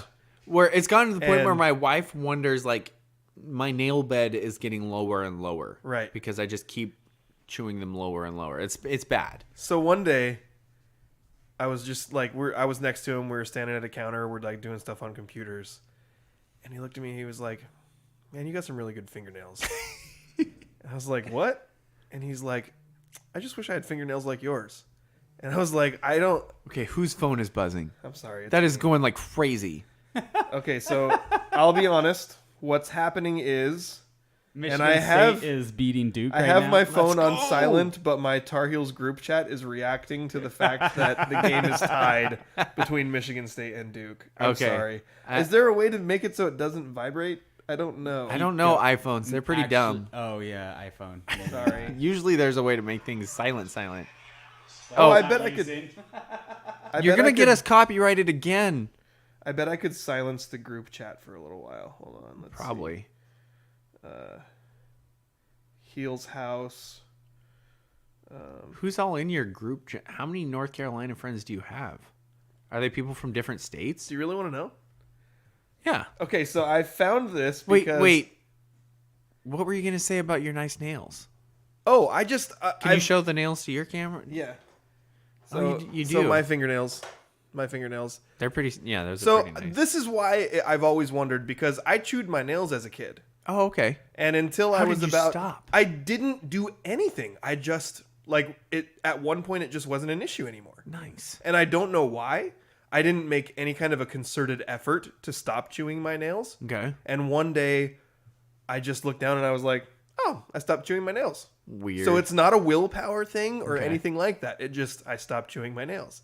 And I was just wondering, like, does it bother you? Because when I was a kid, my mom was all over me about chewing my nails. Yeah. Constantly scolding me, telling me how disgusting it was and how bad a habit it was. And if I grew up with a bad nail biting habit, that it was going to affect me. Yeah. Like it was going to be a bad thing going forward. You know what it does is I don't notice it practically. The sad thing for me is it's pretty compulsive. Right. I have a So- lot of compulsive behaviors. That So me too. Well, this one's kind of the only one left now that I think about it. But so I'm really weird. I'm gonna go super weird here. Okay. People are gonna think this is disgusting. I like it already. The reason why it's compulsive for me is I kind of have an oral fixation, and that kind of led into my nicotine addiction that I used to have. Okay. Which, thank goodness, I don't have anymore. Took a lot of prayer and effort, and God super helped me with that. But part of the stuff that I'm still dealing with is I want to be doing something with my mouth, whether it's chewing sunflower seeds is a big thing that I do now a lot at work, but also I will bite my fingernails, which obviously has to do with your mouth. But then I will, like, if I bite a clean fingernail, I'll play with it, like, in my mouth a lot. And if I don't have that, or I'm not chewing sunflower seeds, then it's like a compulsion where, like, even if my fingernails are all, like, bitten to shreds, I will still find myself trying to find a fingernail to bite so I can have something to do with my mouth. So I think that's where it affects me the most, is especially when I get nervous or stressed or something, I'll want to bite my fingernails, even if there's nothing there to bite. And so then that's when I could bite it, and so bad that it bleeds. Okay. So that's... But like in your everyday normal life, it doesn't bother you. It doesn't No. hurt. Because I feel like looking at your fingernails, like it would hurt me if it Yeah. looked that way. But Yeah. your fingers are used to it. They're used to it. Yeah. Like I said, if I go farther from here, like if I'm stressed out or something, then it'll hurt. Well, and fingernail biting is better than nicotine addiction, I think. That's Take true. that. And I was doing both. So, it's a process. Like in my life, I don't know, do people actually have an addictive personality, or is that just an excuse? Because if it's a real thing, I had it. Like, there's multiple things that I've been addicted to, but now I feel super happy that I can say I no longer, like, I started chewing in college when I was playing baseball. Don't do that, kids. It's stupid. It'll make it, like, nicotine is ridiculously hard to kick. But then I smoked for like 10 years, and most of my friends didn't know. But it was hard to stop. And so, like, coming off of it, I'm like, yes, this is definitely much better. But is it the next step of things that would be better if I stopped doing? It feels like a pretty harmless thing in the grand scheme of things if it's not bothering you, right? Like, what's the ultimate downside of it? Well, that's the thing. It's fairly harmless, but I don't want to really be addicted to doing anything. See, my compulsions are weirder. Okay, what are your compulsions? Or one of them. Many of get my... super weird. I can't go into all of them because there's a lot. Compulsive behavior sort of runs in my family. Okay. But my big thing is a lot of it is numbers related. So I don't know if you've been with me when I pump gas before. I know we've talked about this. We have, yeah. My numbers have to be in a pattern. So it can be a palindrome. It can be 2468. It can be that kind of stuff. Or I can use multiples. Okay. So like when we're watching TV at home, there's a limited amount of numbers that is acceptable for the volume to be on. I feel like this is very annoying to members of my family, although my wife is quite used to it. Okay. Although we had a conversation the other day about the way you arrive at what numbers are acceptable and what numbers are not is really weird. That's true. I Yeah. could see that because I feel like it's different for everybody. But then the other thing Because is, I have a similar thing with the volume. yeah. Like, I will not go with odd numbers unless there's a 3 involved. Or a that's 7. So really, I just don't weird. like 5. So 3 is your number, right? See, 3's kind of my number, but I'm also... either an 7 is even God's number number. or a number ending in 5. Okay. And that makes sense because 5's halfway. I think that's most people. Yeah. Is a 5 or a 0. Yeah. But the 3 and the 7 get into me because of sports. I don't want a 5 or a 0, like almost ever, unless Okay. it's 55. I'm never stopping on a number that ends in 0. Really? Ever, ever, ever. Okay, that's weird. Yeah.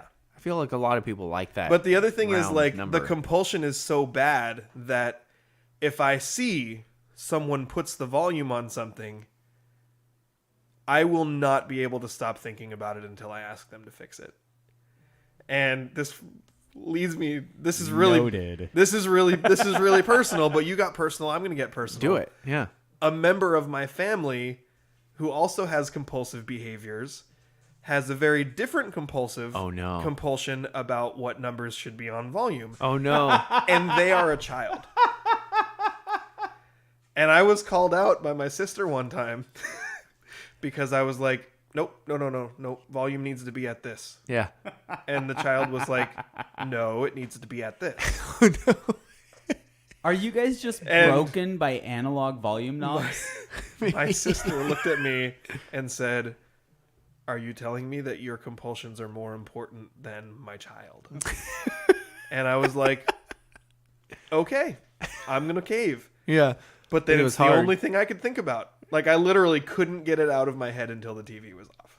That's Wow. It's very annoying. That's got to be for super me and hard. everyone around me. Yeah, that's got to be hard. But it's funny too because when it comes to pumping gas, and this is the only other Okay, thing, yeah. and I'll leave it off after this, because when I pump gas, it has to be either all the numbers are the same, Okay. or it's a palindrome, Okay. or it's like a 2, 4, 6, 8 or whatever. Okay. So my wife will know when we're pumping gas that what I'm trying to land on.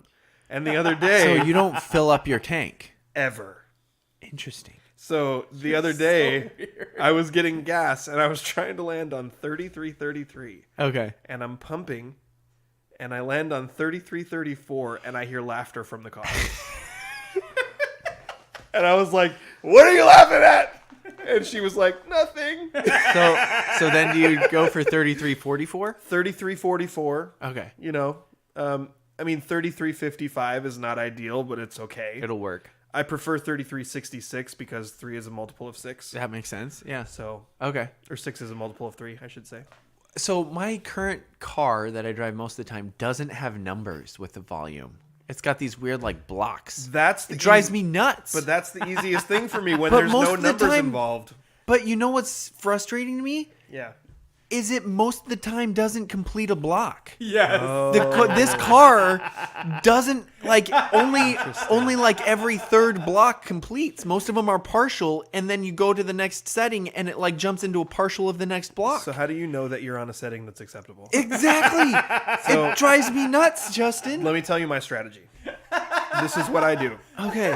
With my phone or any volume that doesn't have a number associated Yes. with it, I turn it all the way up. Yeah. I turn it down 1. And then any number of 2s is acceptable after that. So from the down 1, you could go down 3. You But could if go I down turn 5, my you could car go down radio 7. up all the way, it's blowing my eardrums out. You just have to do it that way for a second, and it'll blow your eardrums out for a second. It'll be fine. But You could do it while it's off. You could turn it all the way up, turn it down 1, then turn it down multiples of 2 until you get to roughly it's where also you wanna be. digital, though, is the thing. So I don't feel like that it drives me. How weird are we? It legitimately bothers Yeah, me. you guys are psychotic. Yeah, thank you, I Andrew. don't feel safe. Okay. We better postpone the murder plot. He's on to us. Yeah. All right.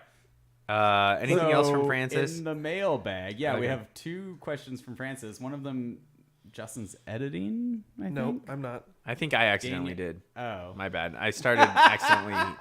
I accidentally. My hands are literally folded in my lap, Andrew. I accidentally. I'm sorry. I just assumed that you weren't looking at the show sheet because you asked if there was more stuff from Francis. So I was. It was gonna a clever ploy. Well, it was really to make things clean. It was like, is there more stuff from Francis, even though he knew there was? That way you could be like, yes, there is, and here's what it is. But now you've ruined it. All right.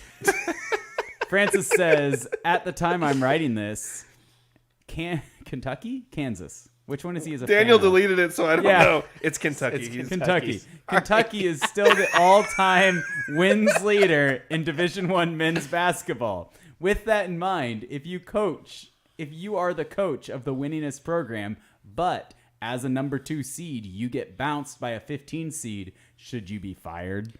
See, I would be much more leaning to the yes side, but that is just because I'm trying to stick with my history of arguments previously on this show about Pete Carroll. Is I am much more on the side that he should be looked at to be fired, even barring his history. But I think one flop probably shouldn't see it. But since that coach is Calipari, yeah, I'm looking for any excuse to get rid of him, man. Should I say out Dude loud is skeezy. Yes, you should say it out the loud. tweet that I messaged you guys and said I was uncomfortable with? Oh, I don't know. You should say it, but remember, you were uncomfortable with it, and you didn't write this tweet. Okay. Friday's Wait, did loss. you? No, I didn't. Okay. It was the Doug Gottlieb tweet. Okay. Oh, Friday's loss was not the first time that Coach Calipari is going to have a hard time with St. Peter. Or not the last time. Not the last time Yeah. he's going to have a hard time with St. Peter. Yeah, that is harsh. And yeah, hilarious. Because that's like an eternity joke. Yep. That's saying, Calipari, you're going to hell. That's what he's saying. That's terrible. And it's funny, and I shouldn't laugh. I don't think with I don't all think the Duke Calipari Blue should be fired. Devils. I think that the tweet that Andrew mentioned is much more funny here, which is Kentucky's a one-and-done school. So, what can you expect? They're one and done in the tournament. So Is Kentucky the Mariano Rivera of the NCAA tournament? I would say they are. Yeah. Kentucky is absolutely the most overrated tournament team Yep. in the history of tournament. Yeah. All right. Next question. I'm assuming this is also from I Francis. probably shouldn't go to work tomorrow. When your third favorite person on your favorite podcast. I'll read it. When your third favorite person on your favorite podcast tells you they're sorry your team got bounced in the tournament, should you doubt their sincerity? I'm your third favorite? No, you know what? so No, here's you the know thing. what? It could be you or me, Justin. Or me. Did we all text Francis after yes. Kentucky lost? I didn't So we text don't- him. I talked to him the next day. Oh, see, I texted him. What did you say? Because I think we can get to the bottom of this. Okay, so let me find. I think the it's text. me. So I said, I think it's probably you too, but we'll see. So I said, so my condolences? And he said, about what? It's disc golf season. And I was like, good. How's that going for you? And then he said, my only true passion in sports is to passionately annoy my favorite podcasters and the producer from hell. Speaking of hell, John Calipari. Yeah. So what did you say? I started with a very sympathetic sounding, sorry about your Wildcats, bro. Okay. But And here's the thing. Francis was working. I knew that there's a pretty good chance he was probably working and he didn't know yet. oh, see, I waited till long after. Okay, real quick. Here's a problem. The instant replay in basketball. This Michigan State dude fouls this Duke guy going over his back, through his shoulder, and his head to knock We're this all ball watching away. this game. But they stopped they didn't call it a foul. Instead, they called it out of bounds. I'm assuming they called it out of bounds off Michigan. But instead, they're going to replay it. They're going to be like, oh, it actually touched Duke last. This is a problem with instant replay. That But call it's going to help Michigan State? Yes. I'm okay with it. Me too. But this is a problem. It is a problem. Because the reason why they only called it out of bounds is they're like, oh, that wasn't that bad of a foul. But we recognize the guy from Duke caused the ball to go, or the guy from Michigan caused the ball to go out of bounds. This looks like This what, is that is done in officiating. Instead of calling a foul on a ticky-tack through the ball here, you say, oh, it's just out of bounds on that guy. Cisco and Dennis Rodman's baby did that on literally every rebound Yes. the whole game. Yes. It's a foul, but it doesn't get called. Yeah. Nearly as often as But it if they should. replayed it, they'd be like, oh, it actually touched this guy last. Actually, that didn't end Francis up affecting says we're all Thingy or Dirk. hellbound. It Not didn't me. actually affecting this. I'm saved they by gave my it- Lord and Savior Jesus Christ. Okay. Amen. All right. So, should you doubt their sincerity? Yes, Francis. You should absolutely doubt all Okay. of our sincerity on You that. know what, Francis? I'm going to clear this up for you. I knew there was a good chance you probably didn't know. I wanted to be the one that told you. Oh, see, that's so low. And you know, I was I just actually kinda wanted to see what I he was- said. I was actually like sympathetic. Like I don't care deeply, but I was like, that sucks. I was Because he doesn't root for Duke. So Yeah. the other thing that's funny about it is when I first said it, I don't think he realized I was trying to be obnoxious. And so he responded, "Oh, I just looked. Are you kidding me?" And then I responded with a bunch of laughing faces. Oh, what a jerk. And then he said, "You are not sorry." And I can't read the rest Dang of it, it. Duke's 'cause it gonna has- win. was right. I can't read the rest of it because it Guys, has Duke's some going to win. Shoot that. insinuations, Shoot it! expletives in it. So Okay. Okay, seriously, when you're down by at least 2 possessions and your time's running out, shoot from Lillard range. Yeah. It doesn't matter otherwise. The amount of times I see that where teams work it around for a good shot, when you don't need a good shot, you need the quickest. You need a lucky three. he had a good shot, Yeah, it's stupid. Shoot it. and then they missed anyway. Oh, Yeah. that was a terrible miss. Yeah.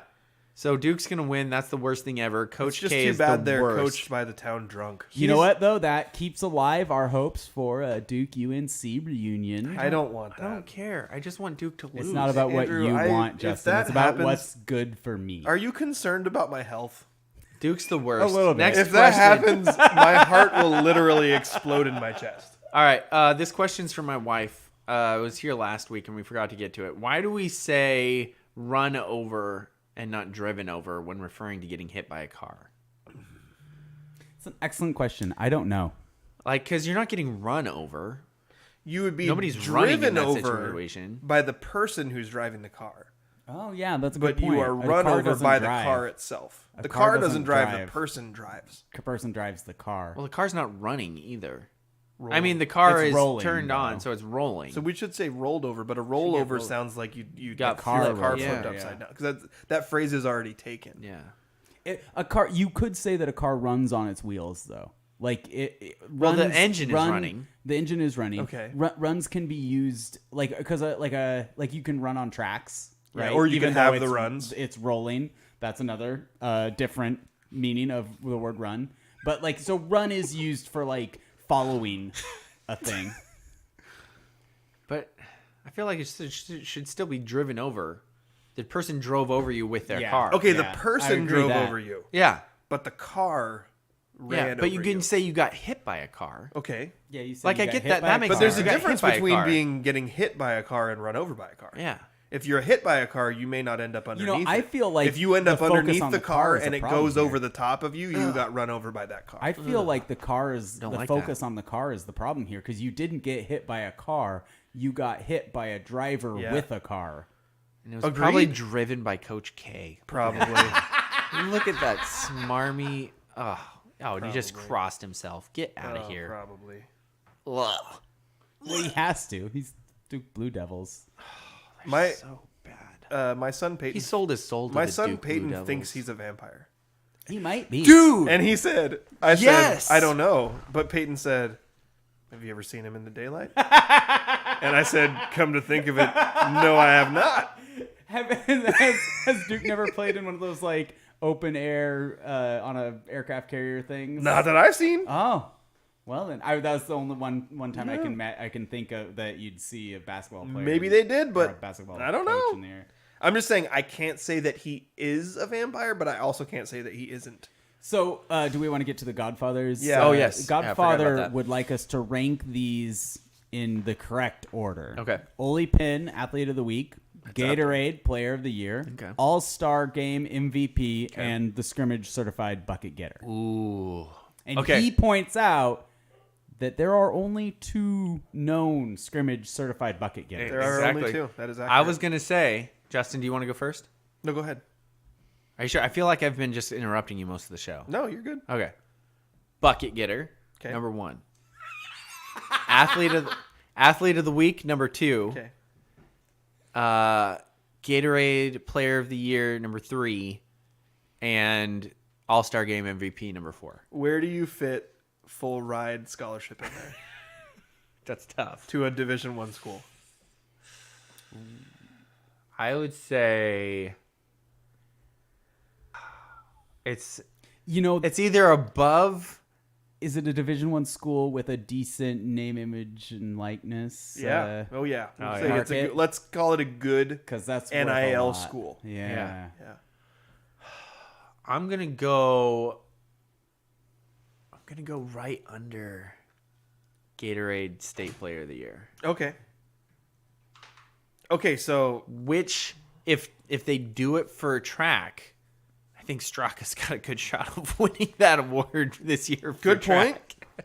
And as we also mentioned, if you're talking about strictly fiscally, Yeah, the that's very valuable. Yeah, that's a good point. that's the most valuable That's by a good far. point, yeah. But if you're talking about like reputation yeah, and like prominence, yeah. nothing tops certified bucket getter. That's got to be top of the list. Yep. Because I mean, come as on. Andrew pointed out, and as the Godfather pointed out, literally 2 people Yep, that's it. Shockingly, both from one school. from one school. 2 people yeah, have Even been more named. weirdly, one of the schools that neither of you are like homers for. that's true. That's how you know it's good. Yeah, exactly. Like Yeah. this is an incredibly prestigious award. Yeah, it's true. So certified bucket getter. I'm going to differ from you here. Okay. I'll go Gatorade Player of the Year and then Ole Penn. Okay. Real estate. It's Athlete of the understandable. Week. I disagree, but it's understandable. Yeah, and then All-Star Game MVP is like, I mean, there's thousands of It's those. got to depend on the All-Star Yeah. game. A national All-Star game. Yeah, I but this would is feel like, It's that still would be behind- up there with the Gatorade. It's Player still of the Year. behind Ole Penn Real Estate Athlete Yeah. of the Week. Okay. I mean, though. come on. Yeah. Yeah. But definitely, I think we could all agree that certified bucket getter Yes. is the most prestigious of all of It's the hardest one to get. It is the hardest one to get, and also, I've kind of blanked to where I was going. I was saying something about how there's no hard copies of it yet, but we haven't done hard copies for any of those things. We're going to. Sadly, We're getting to it. I'm sorry, I derped to the end of that segment. My bad. Francis says, "Hey, third fave. Based on your fitness, you don't care about your health. So." Oh, it is definitely me then. Okay. That's understandable. No more mystery. We don't have to wonder who he's talking about. It's definitely me.